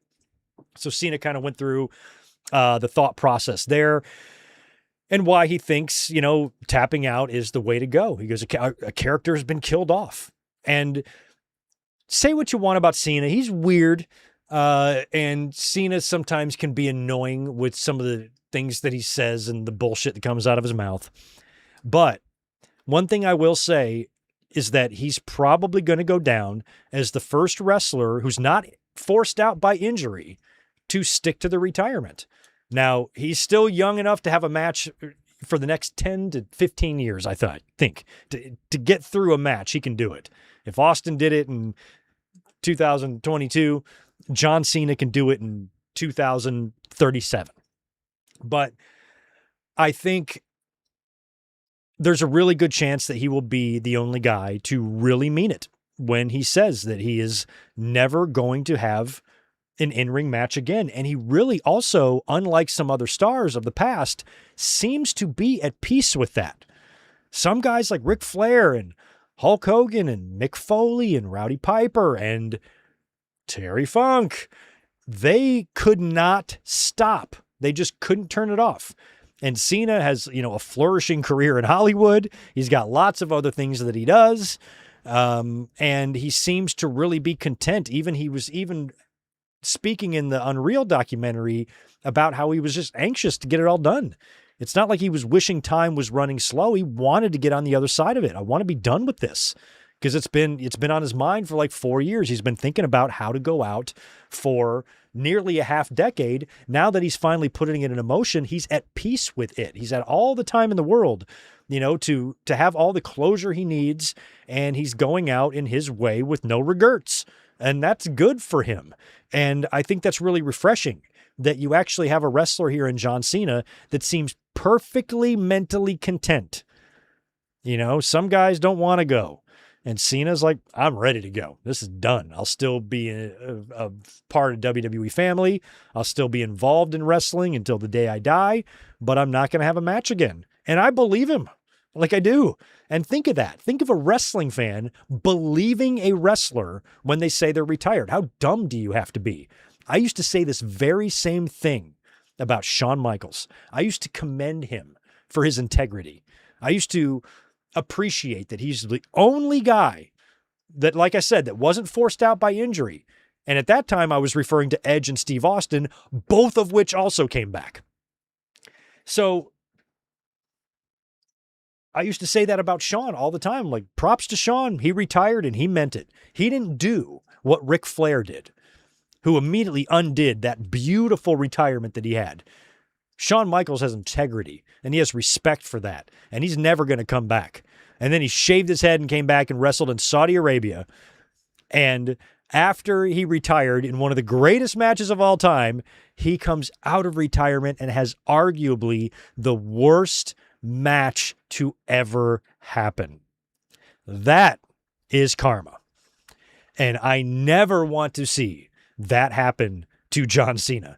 So I believe that John Cena is going to stay retired and he's going to do what Shawn Michaels couldn't do. And I know Shawn regrets that match. I know he does. I don't blame him. I'd regret it too. I just never wanted to see it in the first place. And I was really bummed that he came out of retirement because I had such a picture perfect, memory of his career. Great closure. So proud of how he turned his life around and his attitude around and wound up having, a second Hall of Fame career right after his first Hall of Fame career. So I always had a lot of respect for that retirement. And it hurt me when he did that match. So Cena, I don't believe is going to do that. So he, of course, then has the final match with Gunther. They show Bayley and Punk walking out to watch the match in the arena.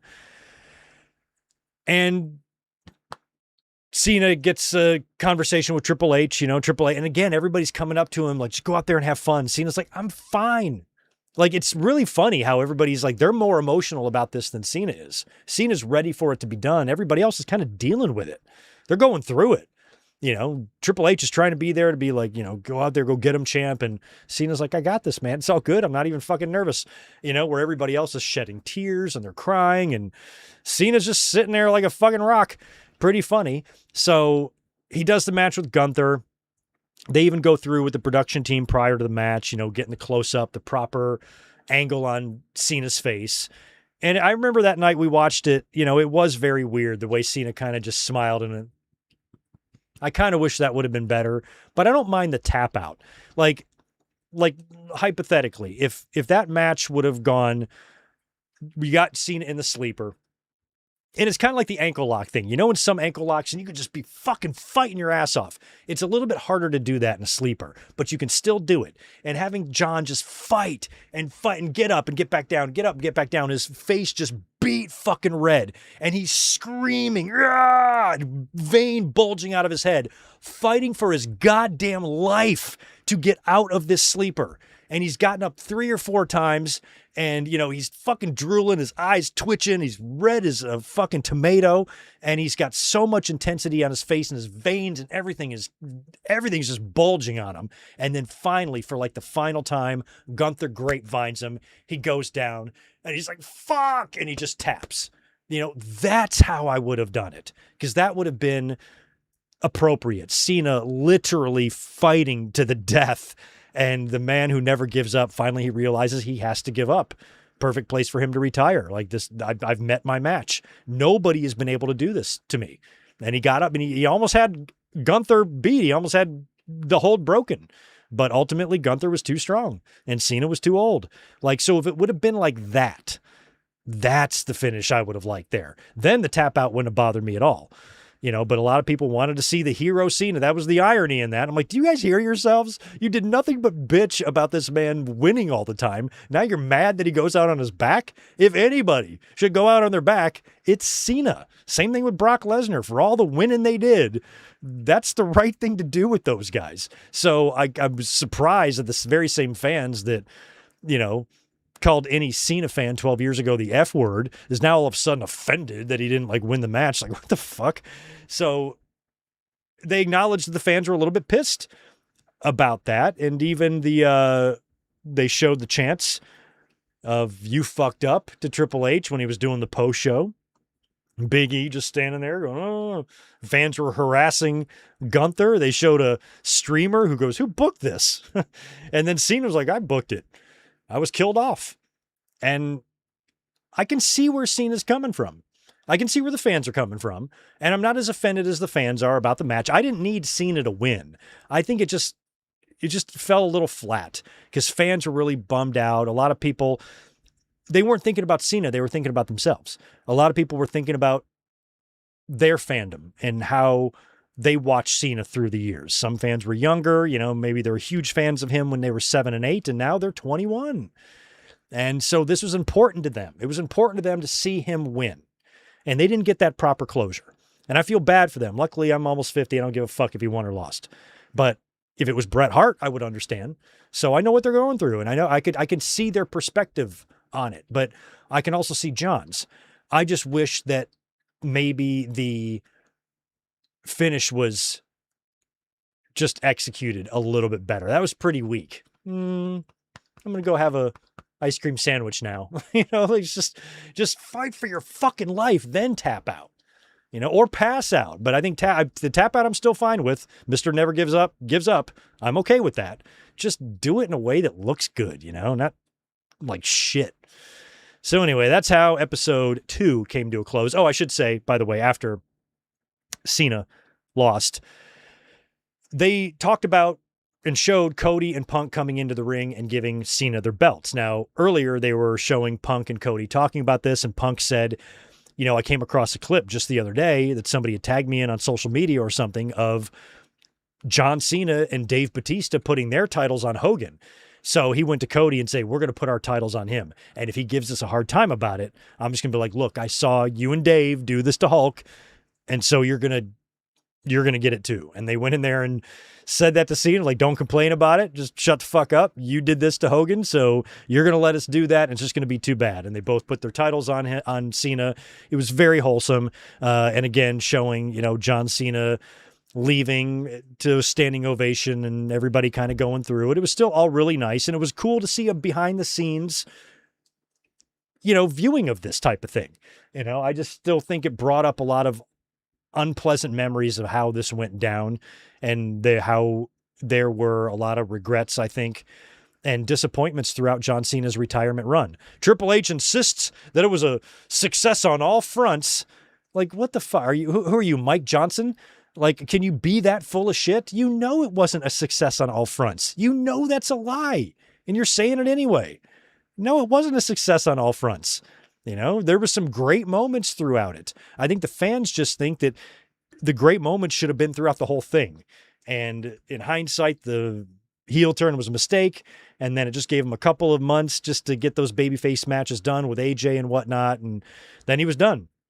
And I think the fans, maybe expected a little bit more. But in terms of it being a success on all fronts, no, it was not Triple H.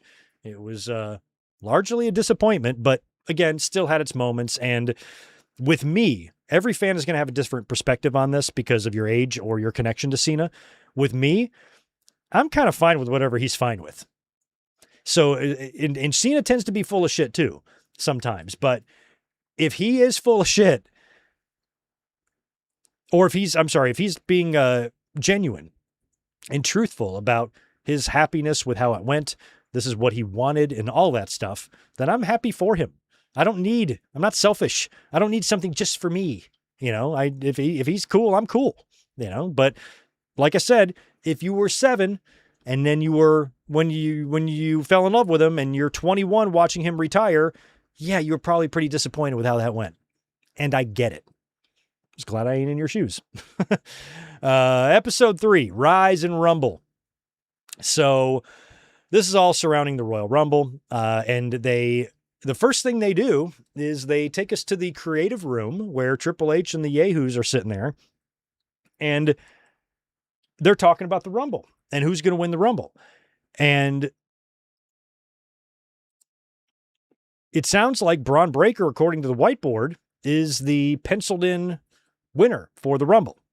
However, Triple H fears that if he wins the Rumble, it might create a moment, yeah, but wouldn't we be shoving him down our throats? I'm sorry, what? I'm sorry, did you just say you're worried that you're going to be shoving him down our throats? Did you just say that? You should Google Roman Reigns. He works for you, Triple H. Actually, he was your champion for like 4 years one time. You might have heard of him. Are you kidding me? The company that does nothing but shove shit down our throats? You know who's being shoved down our throats right now as we speak, but unfortunately, or fortunately, it's okay because most of us love him? Danhausen. Danhausen was on fucking NXT. Why? Enough. You're going to overexpose him. And this is what WWE does. Every time they find something that even comes close to working, They literally jam it down your throat. Like it's a 4-foot dildo. And Triple H is all of a sudden worried that Braun Breaker is going to be shoved down people's throats. What the fuck? Is this a comedy show? Like, I thought of Spinal Tap. Like, is this for real? What do you mean? So apparently poor Braun Breaker got derailed because they were worried about him being shoved down people's throats when that's literally the only thing the company does. We went back to Liv Morgan's barn. She's got a barn that she works out in. You see her there. And she was talking about just being cleared and being ready to be cleared because the Royal Rumble's coming up and it's in Saudi Arabia and she's getting ready. It's also time for Seth Rollins to have his surgery. They talk about his surgery and they show footage of the surgery. Becky Lynch being there, the doctor asking her if she wants to watch on the screen. She goes, ew, why? But she does. And she watches Seth go through surgery, and it was kind of funny to see him come out of surgery a little bit. They talk about Braun Breaker at Survivor Series. They show a lot of gorilla position shots of the bump that he took. Now, I was in the crowd that night, and I still have not gone back and watched that Survivor Series because I didn't think it was very good. But I've never watched that War Games match like on television. So I don't think I noticed how bad the bump was from my seat. Chris, are you in the chat? You were with me. Did we notice the bump that Breaker took? I don't remember anything about it. But took a doomsday device, landed right on his noggin there, but he was okay. And they were, kind of panicking in gorillas. Is he all right? Is he all right? And then it turns out that he was all right. And then if the creative team wasn't tired of looking dumb, they bounce back with another funny one here where they're discussing, or creative is discussing, the call-ups of Oba Femi and Trick Williams, both who have had a lot of success and a lot of time and are very decorated in NXT. They've held championships, world championships, main evented all their PLEs. There's nothing there for them to do. Triple H himself even says it'll be good to get him up on the main roster to work with even more seasoned people now to get him to that next level. And then you got Bruce, who's saying, God, they love to curse, don't they? It's so funny how much they love it.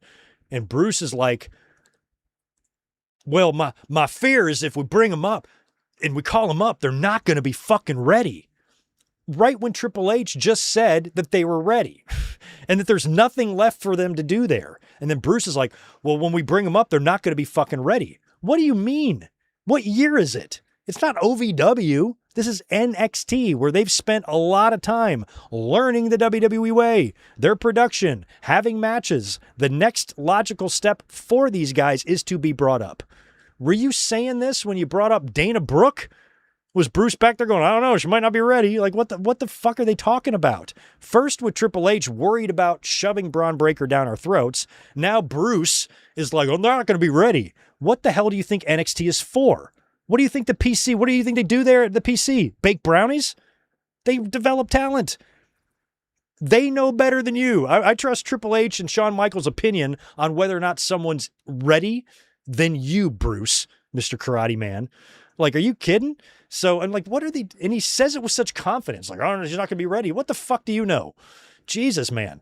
So I sometimes like cringe at the thought of being a wrestler in my career, being in the hands of these absolute dipshits. I would be nervous as all hell. I wouldn't trust anything. And what's the point of me even going to the gym and me getting better? I can work as hard as I can. And I got this dumbass being like, he ain't ready and he's not going to be ready and all this shit. Man, oh man. Triple H, like the sentence before, like 2 minutes before this, literally said that the point of the PC and NXT is to make you ready when you get the call. Like, that's the whole point of it. And then Bruce is basically saying that they're not going to be ready. I don't understand.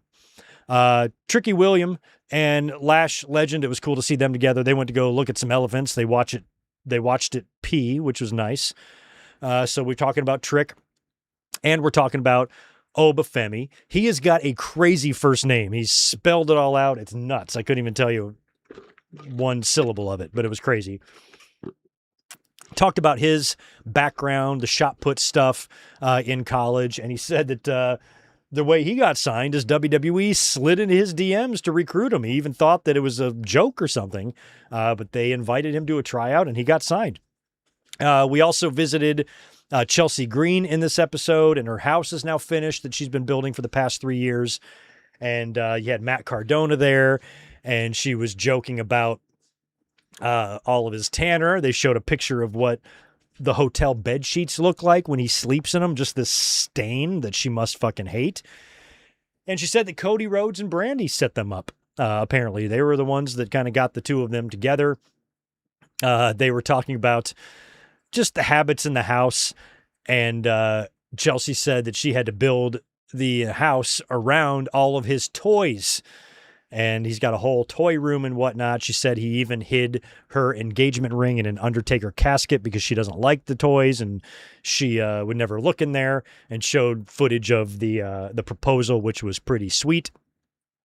And then we go to the Rumble for the women's and men's Rumble. They chronicle Liv winning and everything that went on in that match. A lot of backstage guerrilla stuff. And after the match, Liv forgets to point, and they have to remind her to point. And same thing with the men's Rumble, the Roman victory here, and the interaction in the Rumble between Brock and Oba is when Triple H started realizing that Brock and Oba at Mania is probably going to be the direction based on that. So they kind of got into all of that, and that's how episode 3 came to a close. In terms of episode 4, entitled Life Happens, this is where we learn the details of Larry's passing. Now, I was at Survivor Series, and I remember seeing Punk come out with the Larry's dad thing. And I remember thinking that night, oh shit, Larry died. And I still don't even think we know when exactly Larry died. I think Punk made the announcement on social media on like December 1st or 2nd. But I'm pretty sure Larry died prior to that. I think Larry was dead by Survivor Series. That's my guess. I don't know for sure, but it felt that way. Or maybe he was very, very sick. So they really did show the struggle of Punk and AJ Lee. And Punk talked about how Larry was a little criminal. He had a bite on his record. And they said that if he bites somebody else, they're going to have to put him down, which was pretty shocking. So Punk's like, I was always really protective of Larry. And AJ talked about how they don't have kids and how Larry was a legitimate, family member of theirs. And she said that he got sick real fast and he went down real fast. So them dealing with that, watching them go through that had to be hard because they're both on the road. AJ Lee just came back. And Punk has got responsibilities in WWE. Also, Larry passes away right before Christmas, which had to be so difficult for the two of them. Bub, almost 4 years ago now, died on like December 22nd or something like that. I had to put him down just a few days before Christmas. It was fucking awful. And we can all relate to the loss of a pet. And watching, Punk and AJ, struggle and grieve Larry is a lot like what I went through with Bub, and because of how important he was to me. And I got Tito right here, who's 13. And in 2 to 5 years, I'm going to have the worst day of my life. It's going to happen, and I'm going to have to go through that. So like I'm almost like getting myself pre-sad about it because I know he's not going to live forever. He's already kind of sick a little bit. He's got diabetes, but he'll give me a few more years. But I mean, at some point he'll go. And watching Punk, kind of struggle with that. We all go through it. I see some of you guys on social media posting pictures of your animals who might have passed away or recently passed away. I know when Bub died, you guys were all incredibly supportive, showing me all your fur babies. A lot of them also passed away. So I've said that a lot of times, when it comes to losses of pets, I think it's one thing kind of like universal, regardless of your race or your gender or your political affiliation. Everybody deals with this, the loss of a pet, and it sucks big time. So watching them go through that was sad to see. Let me just send out a quick text.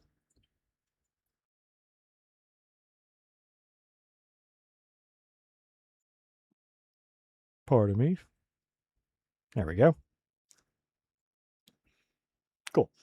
After they talked about Larry, they then moved on to Naomi. Naomi, of course, they talked about her pregnancy, and they showed the backstage when she was cutting her promo saying, "Oh, y'all women in the locker room have Big Jim to thank." And of course, Jimmy Uso's back there laughing his ass off.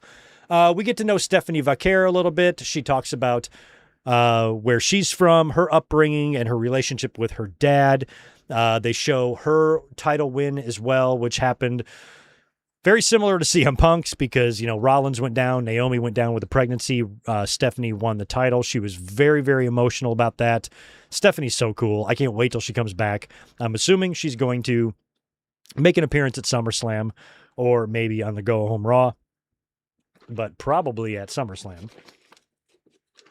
Ready to have her back. And then they talk about Braun Breaker getting the hernia. And this was like the beginning of the already cursed Vision. But Braun Breaker, of course, has a segment on TV where he's got to go out there and tear up the set and throw shit around. And he said it happened on the mic when he was screaming into the mic and he felt something. And hernias are weird. I'm not even sure totally what they are. You push something through your intestines or it sticks through your abdominal wall or something. It's nasty. You can get them in your belly button too. I've never had one. But Breaker gets himself a hernia, which is going to put him out. And watching Triple H get that news, he's got a hernia. Fuck. How long is that, recovery time? Watching Triple H and Bruce and everybody being like, Jesus, man, just one thing after another. And we wind up just hoping that Breaker can make Mania, which we would see he would. So the idea then was for Bronson Reed to take over the Vision, but then he tears his triceps, and they show footage of that. And as soon as he lands, he goes, "I just tore my tricep." I think he was in there with Gable, right? And then he had to take a German suplex right after that. And they show backstage where, Bronson is there, and they're just, in theory, they're wondering out loud if the group is cursed because every member got hurt. I mean, even Theory was out with a hernia too, but every member of the Vision got hurt, and Logan Paul's wearing that thing right now on him. Hopefully Bronson Reed's pretty close to coming back, but the Vision was just decimated, and watching just the frustration in Triple H, like, Jesus, what does this mean? So they then moved on to the Elimination Chamber. They showed Rhea Ripley's victory. They showed the Tiffany injury. In that match, remember, she got her nose busted up, and she took an electric chair, I think from Ripley, right? And she didn't really protect herself on the face plant. And she just smacked her face right on the mat and bloodied up her nose, but they checked her out back there and she didn't have a broken nose. So that was good. They showed the tag. Triple H even backstage to Punk said something like, "Enjoy this one. It's a freebie. Like it's a night off. You're out there with your wife taking on Rollins and Becky." So it was just a night to go out there and have fun. That was not that match. I'm sorry. AJ and Becky was at the Chamber. That was for the IC title. I've got the mixed tag from back in WrestlePalooza. I got it mixed up with that. But this is AJ and Becky. They both have matches. AJ wins the IC title from Becky, and then Punk defends the world title against Finn Balor and wins. They are both victorious, and they both come away from the Elimination Chamber with championships, and AJ Lee ran out there after Punk's victory, and Punk said, he goes, "She wouldn't kiss me because I had blood on my face." And she goes, "I didn't want to give any of the fetish sites any material." Like, fetish sites? What the fuck? So apparently people like to see that. That's gross. And then they showed the men's chamber match with how they orchestrated Rollins coming out under the hood, and then McIntyre coming out and screwing Cody, leading to Orton getting the win. And that, of course, takes us now into WrestleMania, the grandest stage, which was the title of episode 5 of Unreal, the final episode here. And it opened up with one of the coolest parts of the whole series here. Cody Rhodes in the warehouse. I love me some warehouse. So Cody's in the warehouse with all of this great shit, and he comes across just a little rack of clothes there. And in that one single rack, there is a Steiner Brothers leather jacket. There is one of them Ultimate Warrior jean jackets that he would wear. Also, his dad's robe, the red one that he wore in the 70s, the one that he wore when he faced superstar Billy Graham in like 1977, the year I was born. And he also had sitting there the robe that Stunning Steve Austin wore in WCW from like 1991. So all these things must have been donated, but it's some amazing shit. He came across his old WrestleMania 26 trunks. And of course, that was the triple threat with Legacy that year. So that was all really cool. I want to see more of that stuff. But then they show Cody beating Drew on TV to get into the Mania main event. Triple H even saying that was like their number one goal now. We got to get Cody in the main event. So he beats Drew, wins back the title, and now it's going to be Cody and Orton, and we get into all that. So they didn't delve too much into the Pat McAfee stuff, but they did touch on it a little bit. They showed Randy Orton destroying Cody Rhodes at the contract signing, which I thought was really well done. Especially that chair shot at the end was so cool. And then we did a review that night that this happened on Raw, the big Liv Morgan, Stephanie Vicaire segment backstage where Liv is talking to Roxanne and Stephanie comes in from behind and hits Liv, and she just goes head first into the head of Roxanne. They both go down, and we knew that night that she was fucked up. And so they show all of this. They even show Stephanie being like, oh, fuck, I feel so bad. Liv is out of it. She gets up. She's got this big-ass knot on her forehead, and Raquel's a mess as well. So they kind of show how all of that went down. Because I remember that, watching that live, being like, oh, God, that looked horrible. And they really clunked heads. Liv said the sound was just disgusting. And then they showed her a few days later where the knot is starting to recede, but the blood is now running down into her eyes. And this is right before WrestleMania, right before she's got to go out there and perform that song.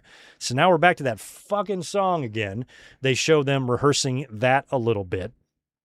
So then they get into some of the matches. They start with Becky Lynch regaining the Intercontinental title from AJ Styles. Punk is watching backstage. He's very proud of AJ. When she comes back, he gives her a bouquet of flowers.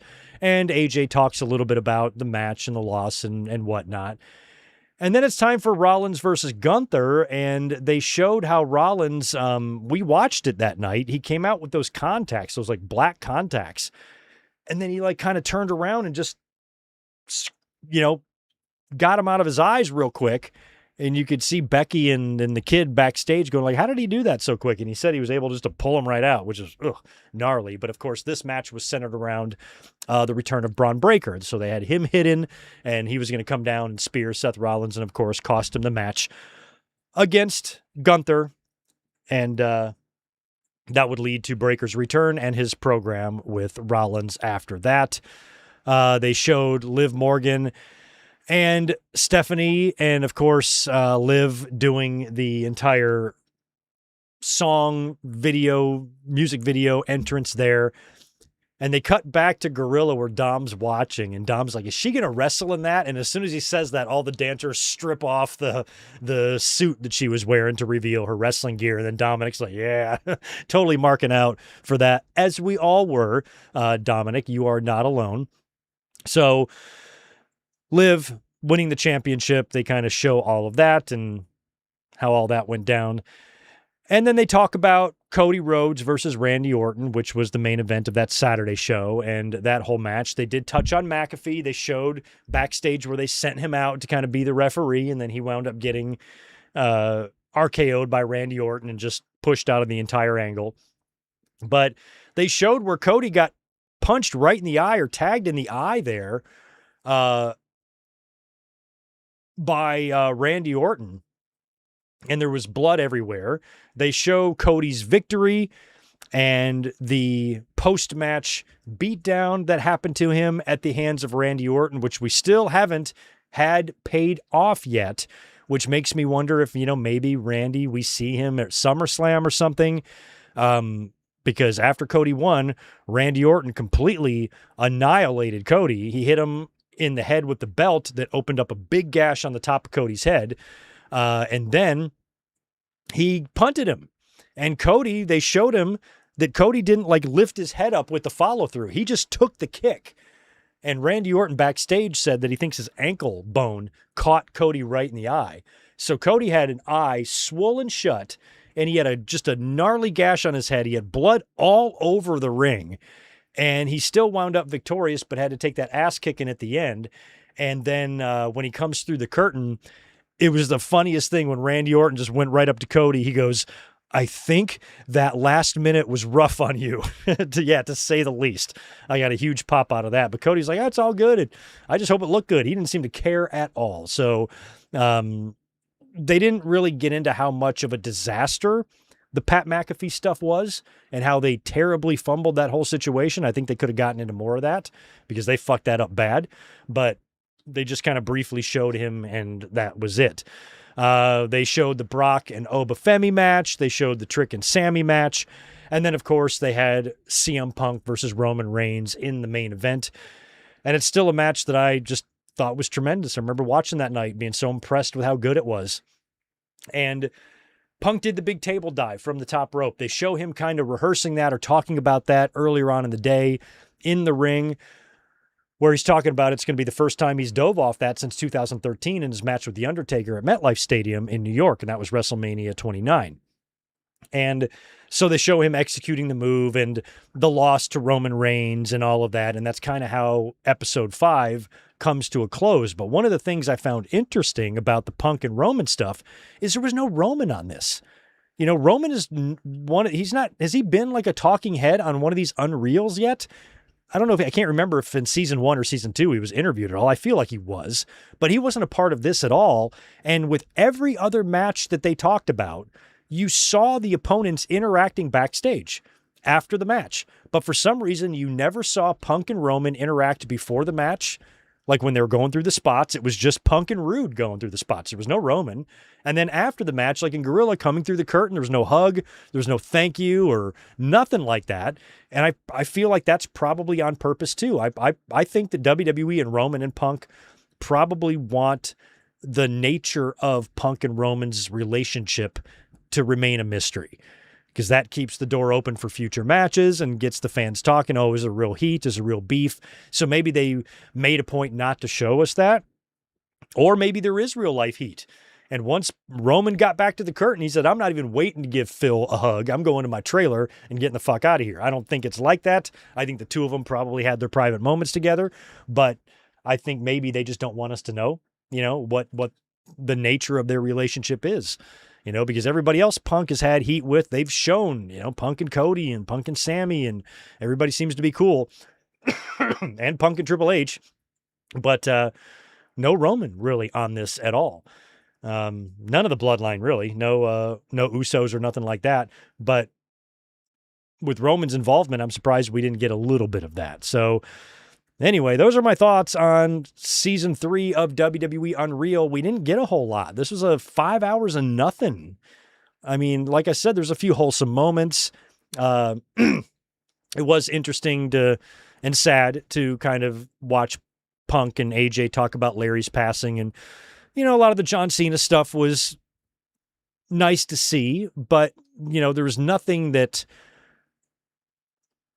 I came away with here that was like, oh, wow, they really showed us a lot. If anything, I stand by my original stance from the last season, and that is that I think historically, WWE Unreal is going to go down as probably like a brawl for all level stupid idea. Like when it's all said and done, I really don't see the point, especially when you're showcasing your creative team, your behind the scenes process in a documentary, even a documentary where you can control what is shown to the audience. You still look like idiots a lot of the time. Like imagine that. Imagine how the size of the idiots they must be. If all we're seeing is this, they look pretty dumb here. And this was hand selected by them. This is what we feel comfortable showing our audience. And y'all come off dumb. So what's not being shown? I shudder to think. So anyway, that's that on WWE Season 3 of Unreal. And like I said, I have not watched yet the Samoa Joe and Necro Butcher Dark Side of the Ring, but I will probably get to that tonight or tomorrow as I start setting up redemption links and SummerSlam links and all that kind of stuff. And I wish WWE would tell us night 1 and night 2 main events so I can make thumbnails for SummerSlam or watch parties and whatnot. Yeah, Juliet, it could be that. Roman might just not want to have anything to do with Unreal. And I'm hoping that as a top star, he has that choice. You know, maybe, I mean, he's comes from a wrestling family. Like, my dad's Afa. Or no, his dad's Sika. I'm sorry. I can't be a part of this. They'd fucking tie me up and whip me. Can't do that. So yeah, it could just be a personal preference. That's definitely a possibility. I just was thinking that maybe WWE didn't want us to see a hug between Phil and Roman. Maybe not yet. Maybe not until their story is done being told. I'm going to scroll up and knock a couple of these super chats out before we get out of here. Anyway, and again, if anybody hasn't hit that thumbs up button for me, please do that. Thank you for hanging out with us this evening. It's been a long one. How long have we been live here? Over 2 hours. Holy shit. Yeah, I got to get out of here. I got to eat dinner. Thanks for staying up late. Garrett, appreciate that $2. I see 2037 Cena acting in 12 Angry Men remake. Could be. I've still yet to see the original. I've seen clips of it, and I know the story, but I don't think I've ever fully seen it. And it's like one of the top 5 movies ever made, but I don't think I've ever seen it in full. Barry, what's up, buddy? Oh, man. Well, first of all, Barry, I was just in Hawaii, but I was not on Kauai. I was in Maui. But while we were there, we collectively decided that Kauai is our favorite. I'll be coming back there next time. But I was not aware, and thank you for the $5, that you just lost your dog a few weeks ago, and you know how hard it can be. Everybody in the chat can know how hard it can be, too. For Barry, it's a little fresher, and that's the hardest. You know, I mean, I was off the next day, but I mean, I was back at work the day after I put Bub down. And, you know, when you think into perspective of pets being like family members and stuff, would you go back to work the day after your kid died? No, you're going to need like a couple of months to process that shit, you know? So I always remember, and that's been the same. I had another pet back in North Carolina that passed away, and I had to go to work the next day. And I had a lot of downtime, like setting up. I was a bartender, and I was getting ready, and I was kind of pacing back and forth in the bar, and I'm just thinking about her, and I was so sad, you know? So, it's always the worst when it's like fresh, you know, but time makes it easier, and we all go through it. Sorry to hear that, Barry. I don't even know your dog's name, but rest in peace to he or she.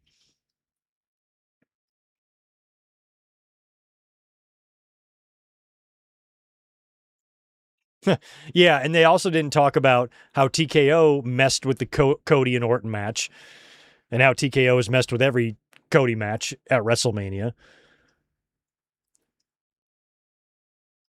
Damn, 318 sports scope, 5 hernia surgeries. Yikes.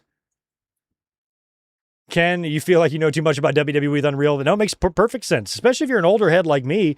It is crazy to see these things. Like, I'm starting to get used to it now. This is the era that we're in, but the very fact that we're watching a documentary that shows all of this shit is just pretty mind-blowing. We're just 30 years ago. I still think you'd get your legs broke for that. You know, and now it's like, boy, it's like there is no curtain anymore. They burned the curtain. The curtain's just gone.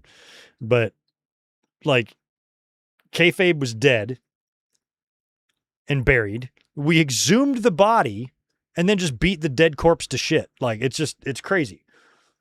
Bunch of sick freaks in wrestling. No, Juliet, AJ's retirement was not brought up, which sucks. Why wasn't it? This is the time span in which they were covering. That's a good point. Zane counting the days to Raw this Monday. Zane is going to be there. Raw is in L.A. I wish I could come up and join you, Zane. But I did see it's not at Staples. I think it's at the new one, at the Intuit or whatever.